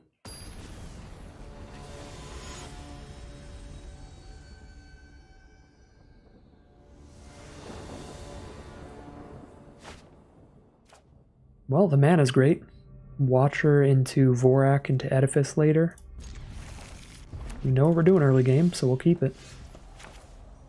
Got an Immobilizer on turn 4 now as well. And there's a Skull Bomb to play later. All kinds of toys to play around with this game. One kept the mono red hand. Well, our hand isn't that aggressive, so they'll probably be fine. But I do have a Black Sun's Twilight now for later.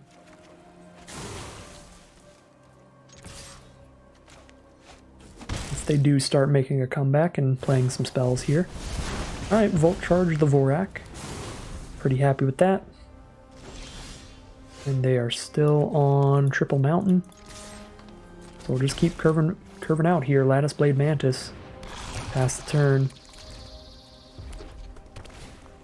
Chimney Rabble is the play. That doesn't do a lot. And Skull Bomb the Goblin here. Costs 4 mana to do it. I could also just Edifice the Goblin away. Oh wow, yeah, I can Edifice the Goblin away and cast a Glistener Seer and a Skull Bomb. Just have those for later.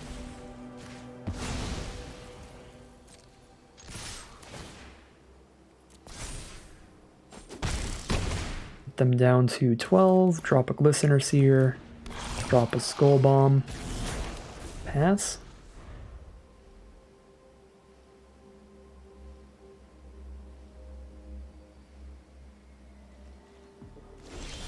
And they do not hit their next color, so they have to just pass turn here. Drop a Mobilizer.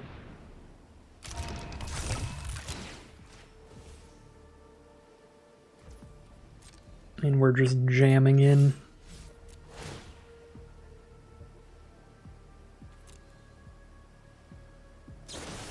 There's a Hex Gold Slash for our Ambulatory Edifice. They still take 5 though, down to 7. We'll pass the turn.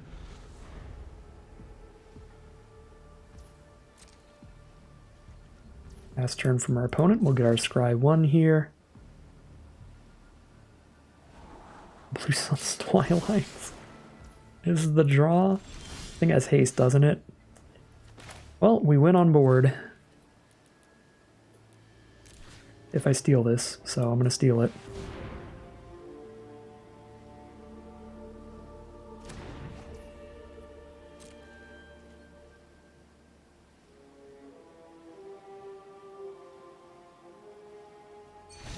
And they're going to scoop them up. They just got stuck on 1 mana in the last game. They kept a mono-colored hand, and unfortunately got punished, did not find second source. So that is 2-1 for round 2 as well, and 2-0 overall, heading into the third and final round of our traditional draft. Alright, here we are in game 1 of the final round. We've got Glistener Seer, Thirsting Roots for fixing, and an Edifice on 3. We have all 3 of our colors already, and Lattice Blade Mantis on 4. I do enjoy this hand. Our opponent is on green, white at least.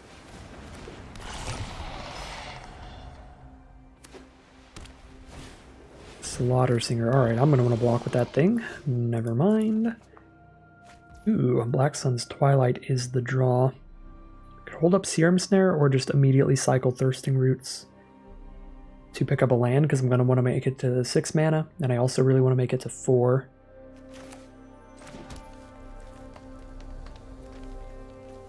These are both really tempting. Like, holding up Serum Snare against the Toxic deck is powerful, but so is making sure we get to Twilight. I feel like most of what they play, hopefully I can just Edifice next turn, and I can just Roots right now. Hold up the Snare later. I feel like this is like my only turn to hold up Snare, though. I don't know, I'll hold it up for now, because we also have the Glistener Seer letting us scry to find our next land. So probably Serum Snare here. Yeah, Serum Snare here, and then maybe Edifice next turn, but looks like now I don't need to Edifice, so bounce the Singer now that it's their end step and they can't immediately recast it. That does slow them down. I think is where we want to be. Sure. Slow down the green-white toxic stuff. Scry 1. There's a forest, we do need that.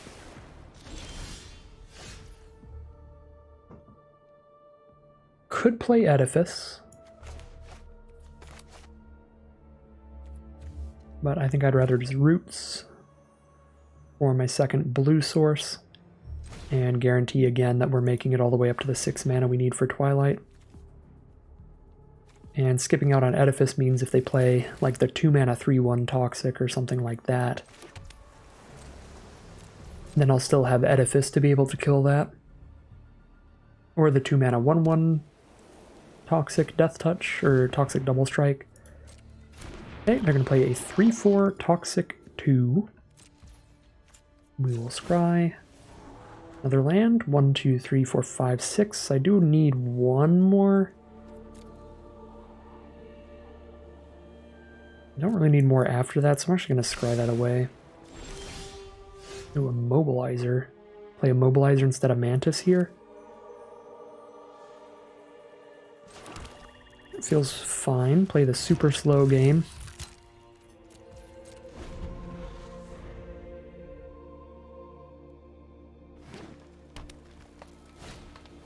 Slaughter Singer's back.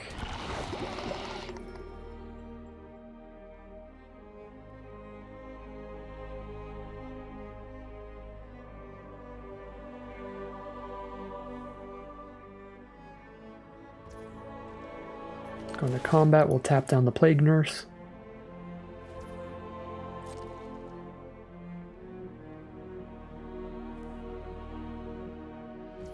Alright, final scry from Glistener Seer, because I'm going to keep 1 for Proliferate, and I will keep the Surgical Bay. That's our 6th land for Black Sun's Twilight, and we can filter it away later to draw a card, so that I'll keep, whereas I didn't want to keep a basic.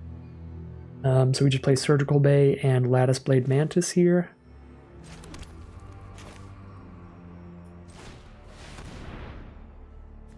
I'm going to have to keep tapping down the Plague Nurse because it attacks as a 4/5 with the Slaughter Singer on their board.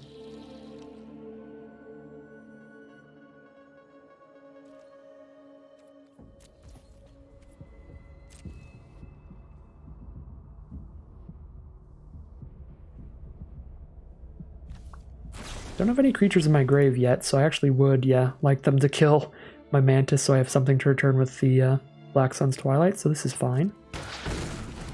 Get the 2-for-1 value off that card. 6 mana ready for our opponent. They are going to cast a Flensing Raptor. Probably buff the Slaughter Singer so that they're both in the sky.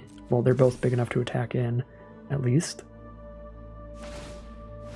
Slaughter Singer hits us for 3 poison if it hits us. Plague Nurse hits us for 2 poison if it hits us. So I think we tap down the Slaughter Singer here.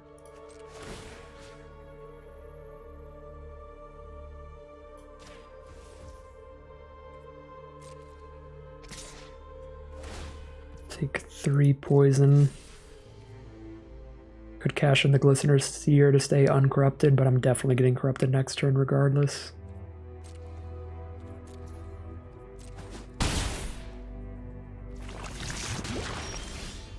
Yeah, things are not going great. But now I have my Twilight. Now that Flensing Raptor's triggered, it's not like the Slaughter Singer's attacking again.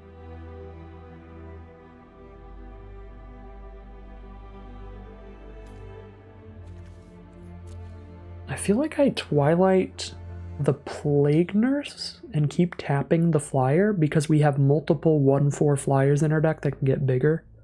And like 3/5 flyers.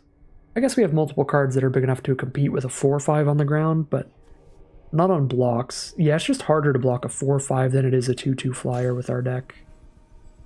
So yeah, I think we're Twilighting the Nurse, immobilizing the Raptor. It is an instant, but I'd like to just use it now. There's a hexproof trick in this format.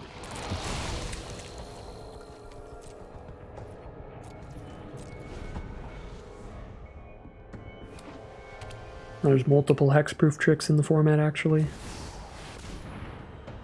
And there's also multiple bombs, like Zopandrel, Hunger Dominus, which doubles their creature's power and toughness every single combat.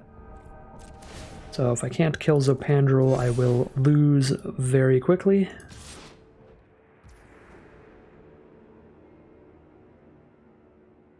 Yep, and they can even spend 4 life to give it indestructible at instant speed, so I definitely just can't kill it.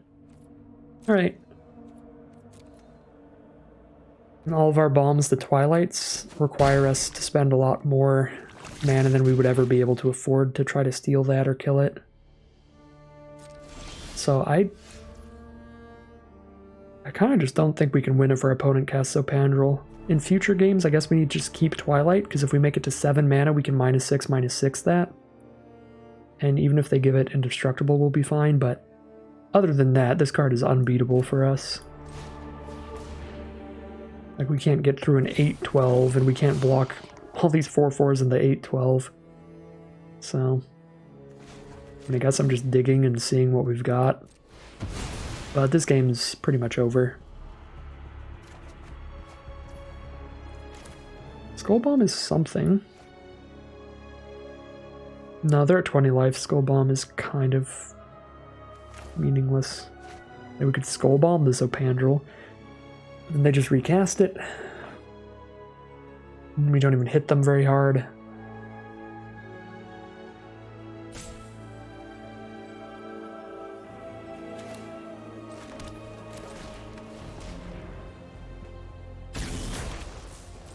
Alright, just go through the motions here until we die.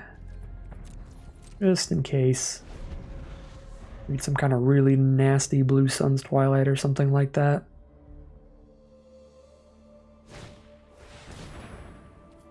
Cool. Mantis is dead now. Anything else? They've got 1 card in hand. Okay. Double everything. I've got 1 chance to immobilize, but then I'm out of oil on it forever if I use it here. If I don't use it here, I chump block Zopandrel and take 8. Go to 4 life. Yeah, I really don't think it matters at all. Let's just speed things up. Chump Zopandrel, then I'll bounce it, and then we'll tap next turn. If I speed things up, I just mean I'm not going to think too hard on trying to get outs here, because there really aren't any.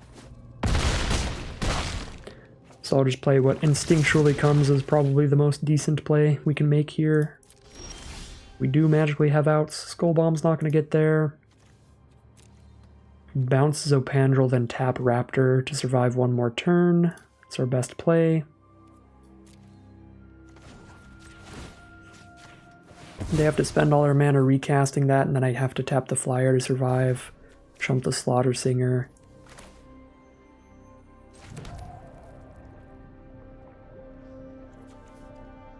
Can't afford to sack the Skull Bomb immediately, so I guess I just play an Edifice for a blocker. We chump with Glistener Seer and Scry 1.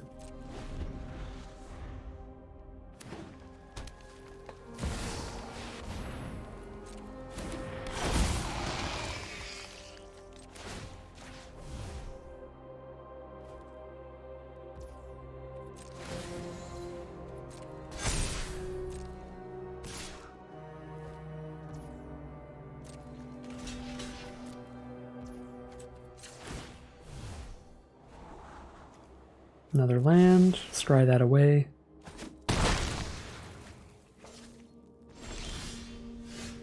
And a long legs, chump the Flyer, chump Zopandrel, that's not enough blockers to survive. I can Skull Bomb back my Glistener Seer and play long legs and just go all chump blocks here. And that gives me one more turn.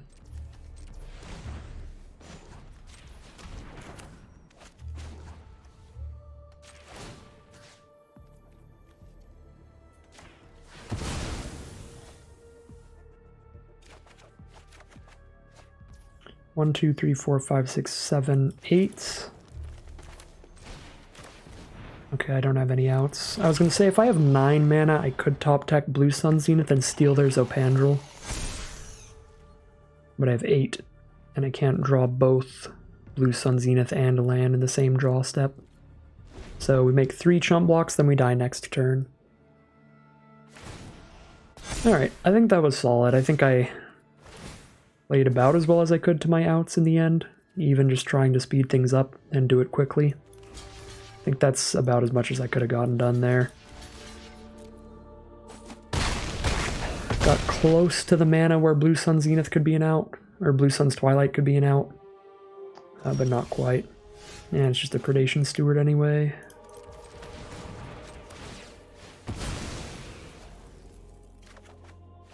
Lattice Blade Mantis, can't play both even if I could, dead on board. Alright, our best shot is for them to just not draw Zopandrel. Our only possible way to beat Zopandrel is to have 1,000,000 mana and one of our Twilights. So this is going to be a rough matchup. I guess Chrome Prowler's fine when they're going to be playing like really big creatures. I was not impressed by Ambulatory Edifice. They played 0 1-toughness creatures. There were not a lot of times where I could stack this up post-combat or anything. I was kind of always on the defensive. Yeah, I mean, there's really not a lot to say about today's draft other than we need to draw our bombs and our opponent needs to not draw theirs. And that's our just best bet here. Today's draft is kind of just showing off the less interesting, kind of less fun aspects of this format. You know, round 2 we kind of just won because we have a bunch of bombs in our deck, whereas our opponent was playing better with a more synergistic pile.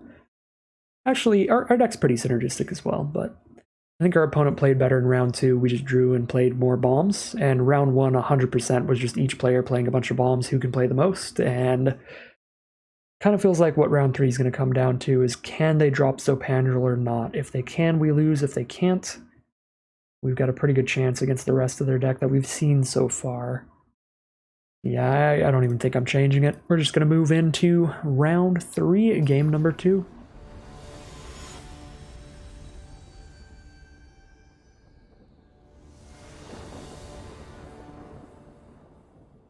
Play first. Ooh, that's not keepable, is it? Can cycle away Skull Bombs and Malcator's Watcher if I hit a second land. If I hit a forest, I grab another land. This is a risky keep. But hitting one forest turns it from a 1-lander into a 3-lander immediately. We have multiple skull bombs to cycle away. It's gotta still be a mulligan though. Alright, Blue Sun's Twilight Tekethal. We know what we're trying to do late game. I'll probably get rid of the draw skull bomb, and then like I can still cycle away these skull bombs if I need to.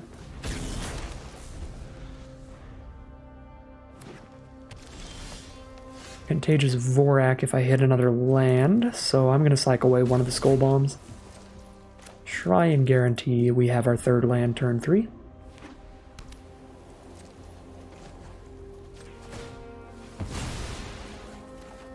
That is not a land. That is also not a land, so we did not quite get there. Just gonna cycle away this skull bomb as well. That is also not a land. Okay, this could be an issue. There's a turn 3 Vorak from our opponent. And it hits a land. It's our land, but it comes in tapped. Missing a land drop here is pretty bad. We are stumbling pretty hard. But Vorak can hopefully recover us.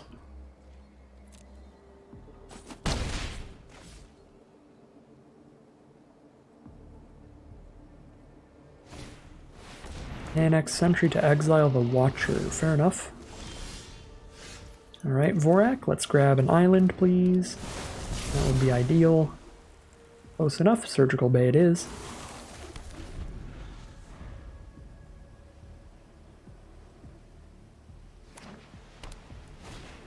Basilica Shepherd. 3/3 flyer. Get a couple of Phyrexian Mites onto the board.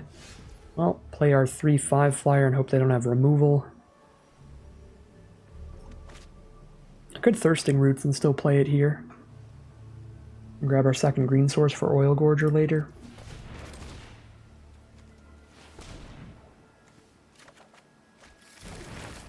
And get a lot closer to Twilight. 4/5 for X equals 5.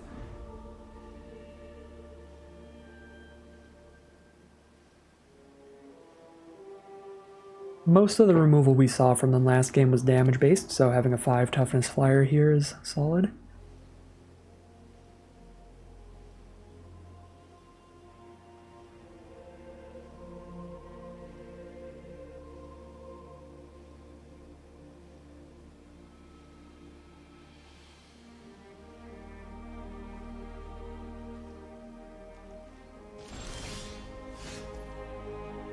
Sixth land, just one away from being able to Twilight for 5. Mobilizer or Mantis here. I don't think I'm really attacking at all anytime soon. I don't think I want to use a Immobilizer right now either, though. But I could still play the Immobilizer and just have it on board. I think it's better on this board. Well, I mean, I guess Mantis does attack well because that Vigilance. Sure, we'll just go Mantis and pass. Immobilizer leaves us open to spending the 1 mana and 4 life to give Tekethal indestructible. Well, I guess we need to make it to 9 mana. I also die really fast with this board state from our opponent. Okay.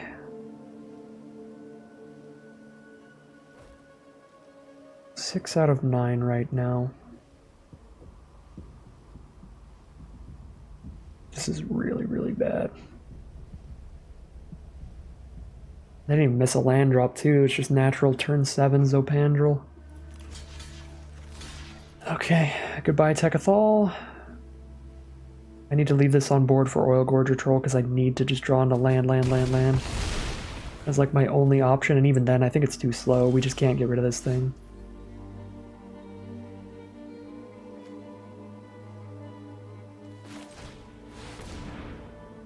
I guess I have to draw into Black Sun's Twilight. Black Sun's Twilight would do it if we hit one more land in the Twilight.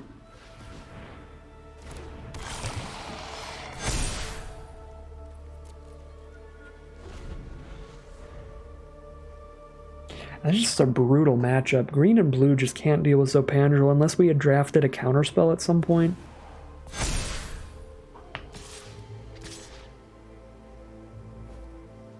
Like, we're just not in colors that can deal with this at all.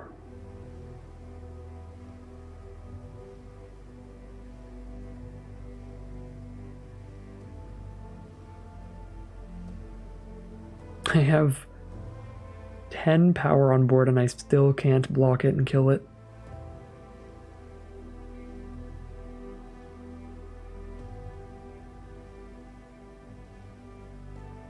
So one more land I can Twilight their Shepherd.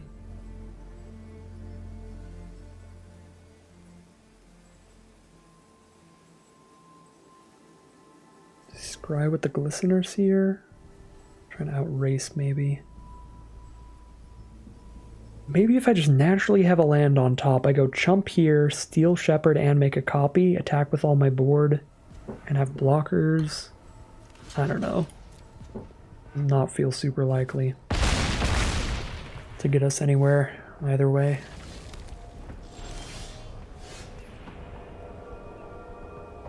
That is a sick joke. That is a cruel joke, Arena.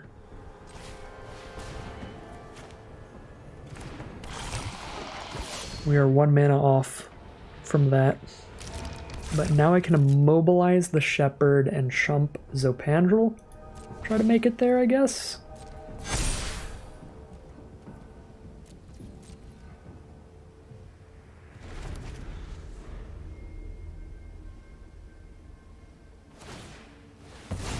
Draw a card off their Fair Basilica.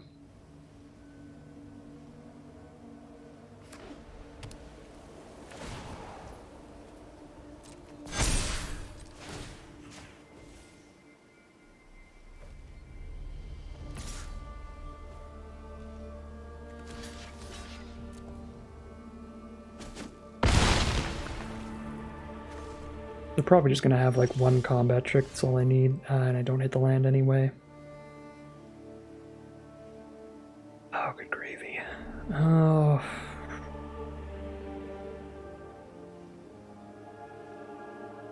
Serum Snare the Sentry to proliferate and chump block the Shepherd and immobilize the Zopandrel this turn.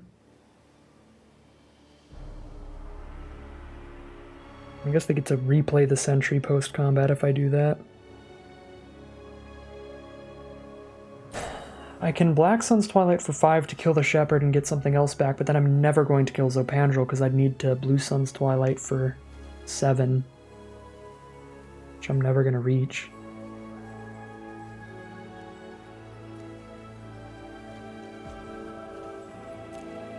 I mean, I guess I should have chumped with a 3-3 instead of my 0-3 that could scry, because we could have been using the scry to try to hit the land, but the problem with that is, like, without all these creatures that actually have power, like, they get to threaten to attack with these mites and the Annex Sentry. Yeah, I guess that's the one thing we could have done different here. That would have panned out better for us if I left my 0-3 that scries on the board.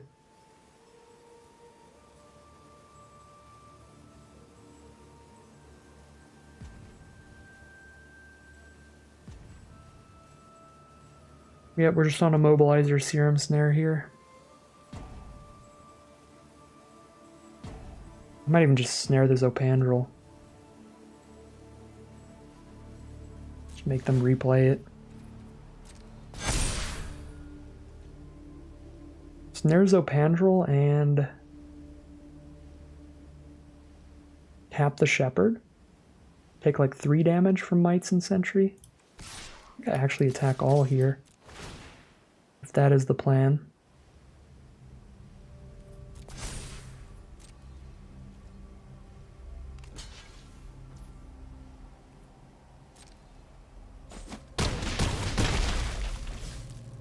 I guess I can't Serum Snare Zopandrel and stop them from buffing the board, so I might just die. Because I would have to... Okay, I have to snare it before its trigger goes on the stack, but it goes on the stack at the beginning of combat. If I snare it now when they're moving towards combat, then it's still technically their main phase and they can just recast it and buff the whole board anyway. I guess at least they don't get to use a trick.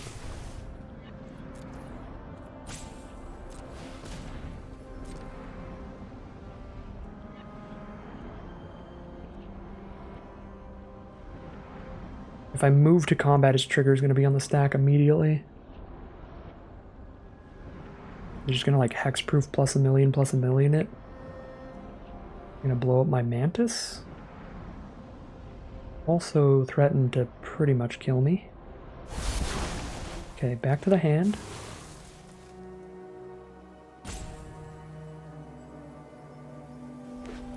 Land.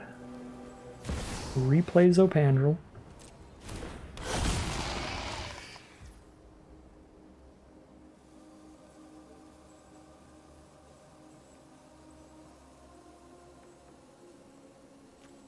Tap the Shepherd.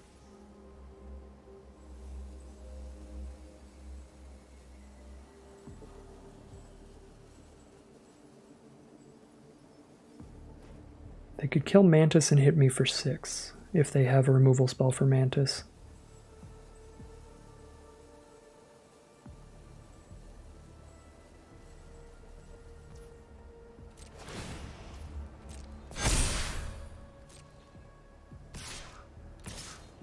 Okay, or they can combat trick to kill Mantis here and just hit me for 2. Okay, or they're just playing it in a weird order. Okay. Fair enough.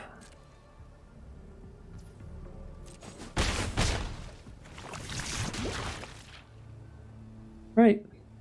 Land or bust.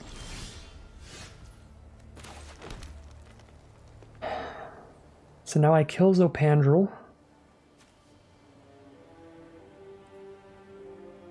Bring back a tapped Techathol and tap their flyer.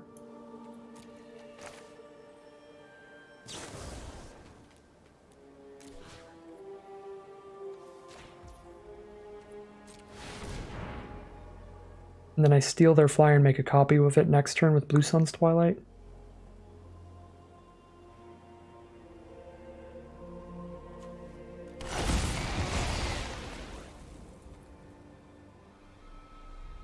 I have to hold up all my blockers here at 4 life.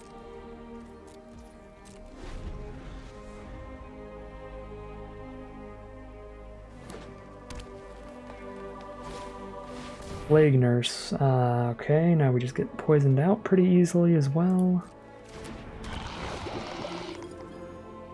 Give the whole board Toxic 1. Sure.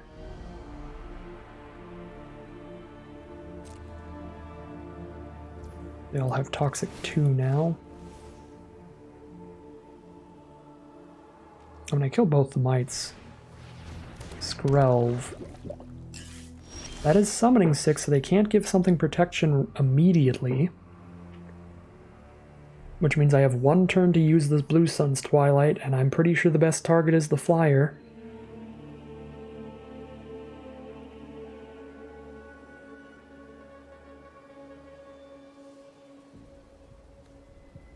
This thing gives a creature Toxic 1, hexproof from a color, and can't be blocked by creatures of that color. That is so bad for me. I can't just steal Skrelv here. Can I? There's no way. Skrelv can't block. Maybe I steal Plague Nurse to just stop their blocks? Or I could steal Annex Sentry and exile Skrelv. Right, because I would get this on my board and I would create a token copy that would exile Skrelv.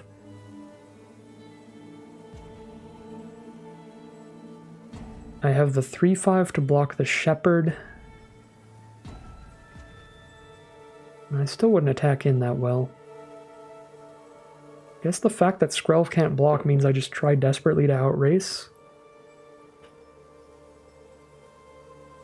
Skrelv gets hexproof from blue, doesn't it? Yeah, hexproof from blue. God dang it. Okay, I guess I'm just taking the Shepherd then.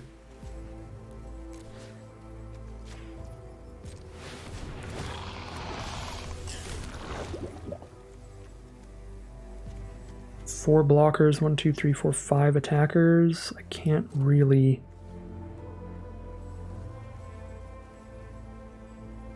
attack much here. 4, 6, 7, 8, 9. I guess it's close to lethal if I just hit them twice in the sky. It's my best bet. If I somehow survive their next attack, then just crack back with everybody. 9 damage guaranteed in the sky. Potentially some more damage by going wide. So when they go to combat, we're going to have to try to tap down the Plague Nurse.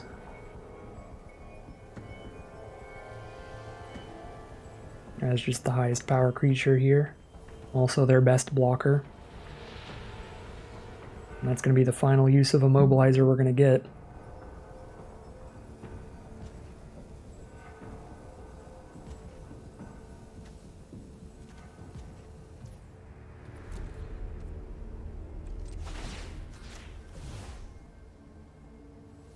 They could Skrelv in response, then obviously Skrelv is not attacking. Nor is it giving protection from green. Okay.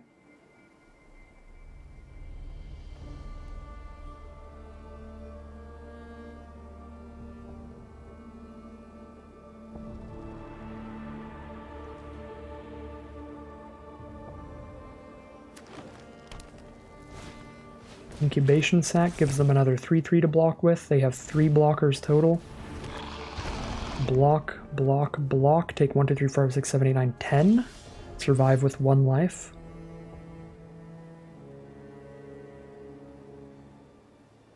God dang it.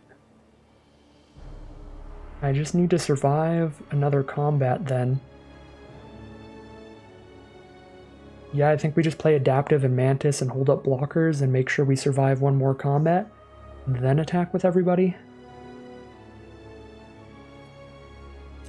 And now I attack with 2, I'll still have 5 blockers total against 1, 2, 3, 4, 5, 6.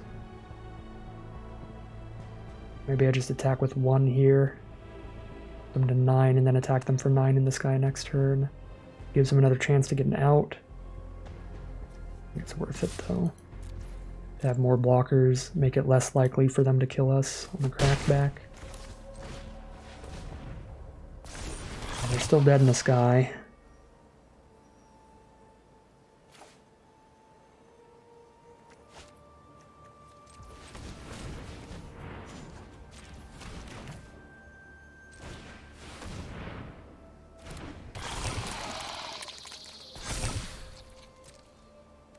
Spend 2 life. And 2 mana to give Tekethal indestructible.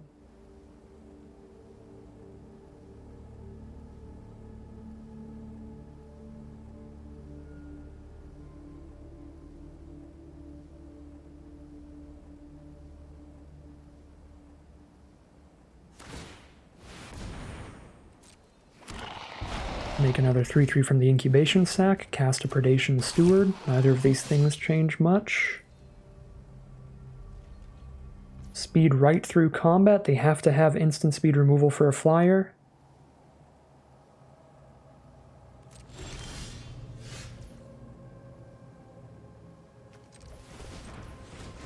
Let's draw a card here and see if that changes anything. Mesmeric Dose. 1, 2, 3, 4, 5 blockers on the ground. 1, 2, 3, 4, 5, 6 attackers on the ground. I guess I dose, so even if they kill one of my flyers, I can try to get there on the ground. Dose the nurse. I guess they respond with Skrelv, though. Yeah, they'll respond to whatever I do with Skrelv. Yeah, if they have the removal to kill a flyer here at instant speed, we lose. Period.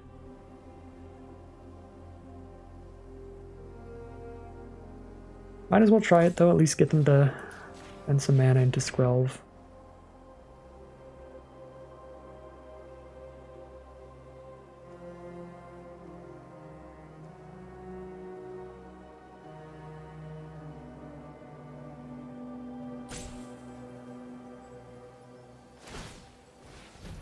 Okay.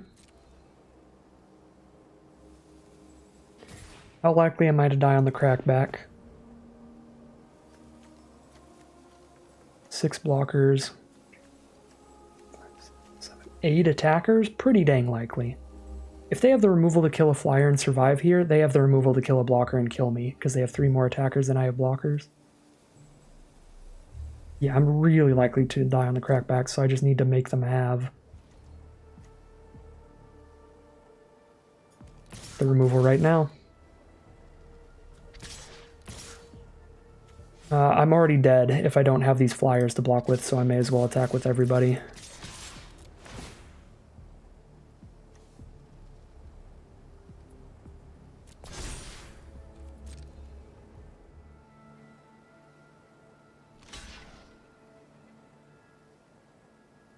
I guess there might be some kind of lifelink combat trick that they couldn't use if I didn't attack with the non-flyers here.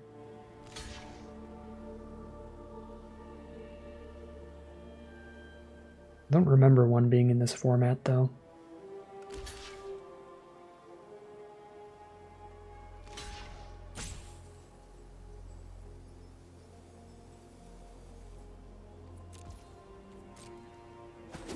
Alright. So it turns out we can beat Zopandrel if we draw all 3 of our bombs and have heart attack throughout the game and extremely high blood pressure. Some of the most uncomfortable Magic I have played in a while. I'm not going to have any fun this match. Even winning did not feel good. I'm not having fun. My blood pressure is through the roof. I am so stressed. Alright, well, 1 win. I'll take it. Played against 2 Zopandrels in a row. Got 1 win at least this round. Again, would love to get a 3-0 in this traditional draft, but more than anything, I just want this round to be over. Let's see how it goes. Game 3 of the final round. Well, I mean, this is a keep because all our lands can get filtered away, draw other cards for us. And we do have the 2 early game plays at least. Opponent starts with the plains. Get our tap land out of the way, and then we go Dark Slick and Watcher turn 2.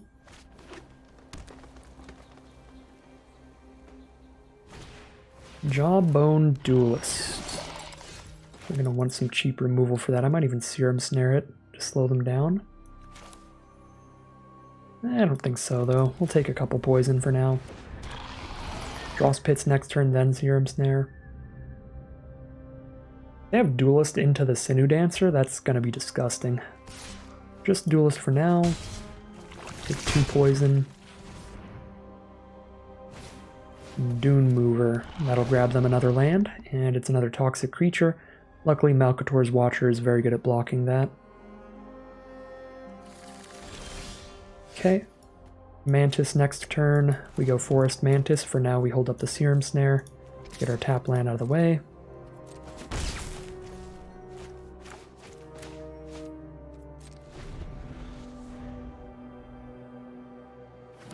Third mana from our opponent. Third land from our opponent.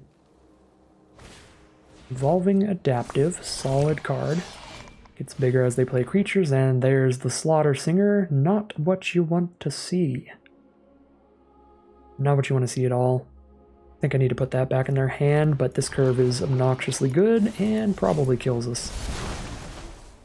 With all these other toxicking creatures. Yeah, no, I mean, we're just dealing with a 2-2 double strike and a 3-2 now.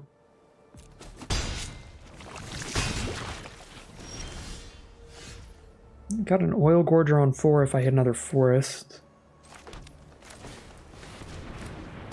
Just something.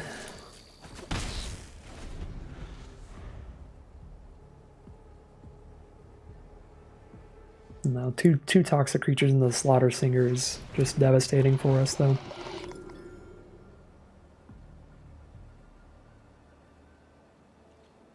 Slaughter Singer kind of just makes every toxic curve tremendously brutal.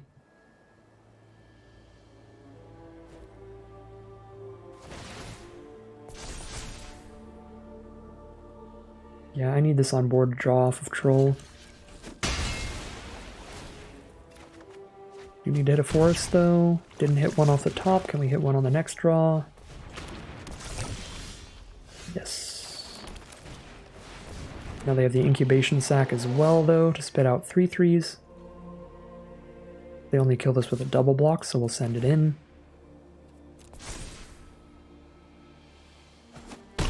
So no blocks, they're down to 13.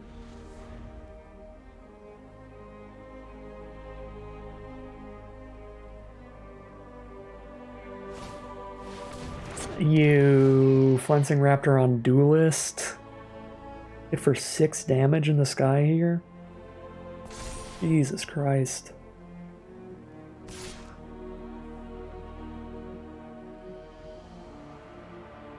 This is just an incredible green-white toxic deck from our opponent. I'm surprised we even got one win in there.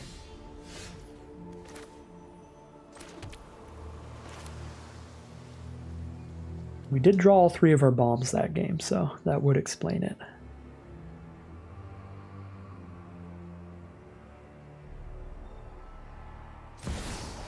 Definitely don't need more lands, so I guess I'm just getting the double Proliferate here. I could give Tekkathol Indestructible. I don't really have the life total to do that, though.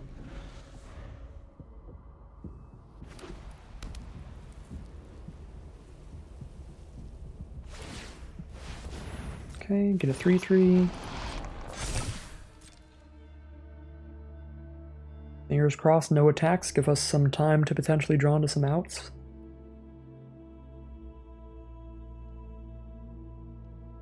We do have large blockers. Alright, no attacks. We might have a little bit of time. That is definitely not an out.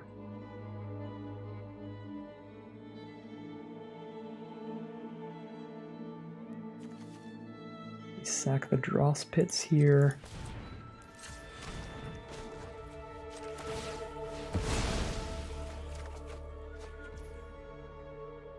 Another random blocker it is.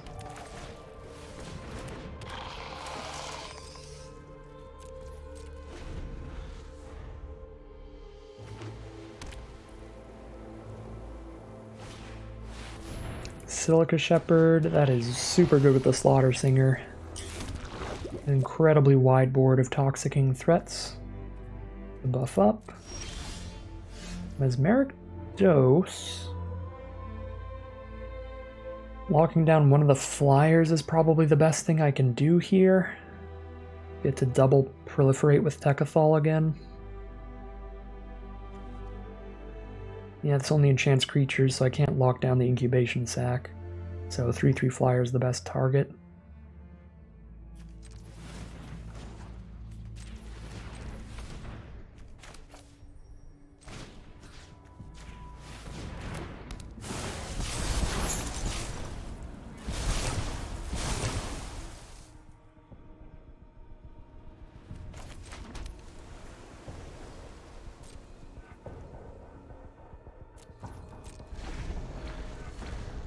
I'm at 7 poison. I'm probably dead on board very quickly. I'm really close to just dead on board to regular combat damage, too. Annex Sentry. Don't do that. Okay. That's not good.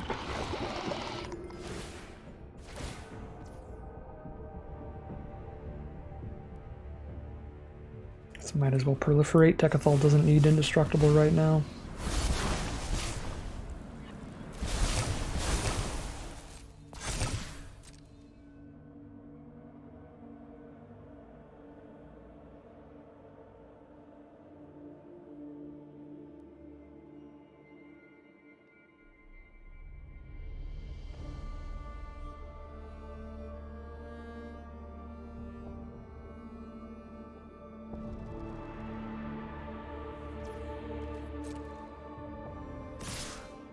Okay. I guess I'll die.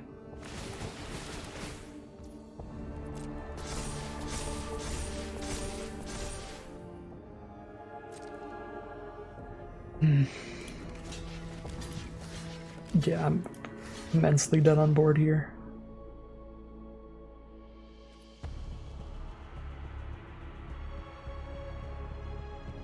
I guess I stopped 4 damage instead of 3 over here, but that's as good as I can do. That's super dead on board.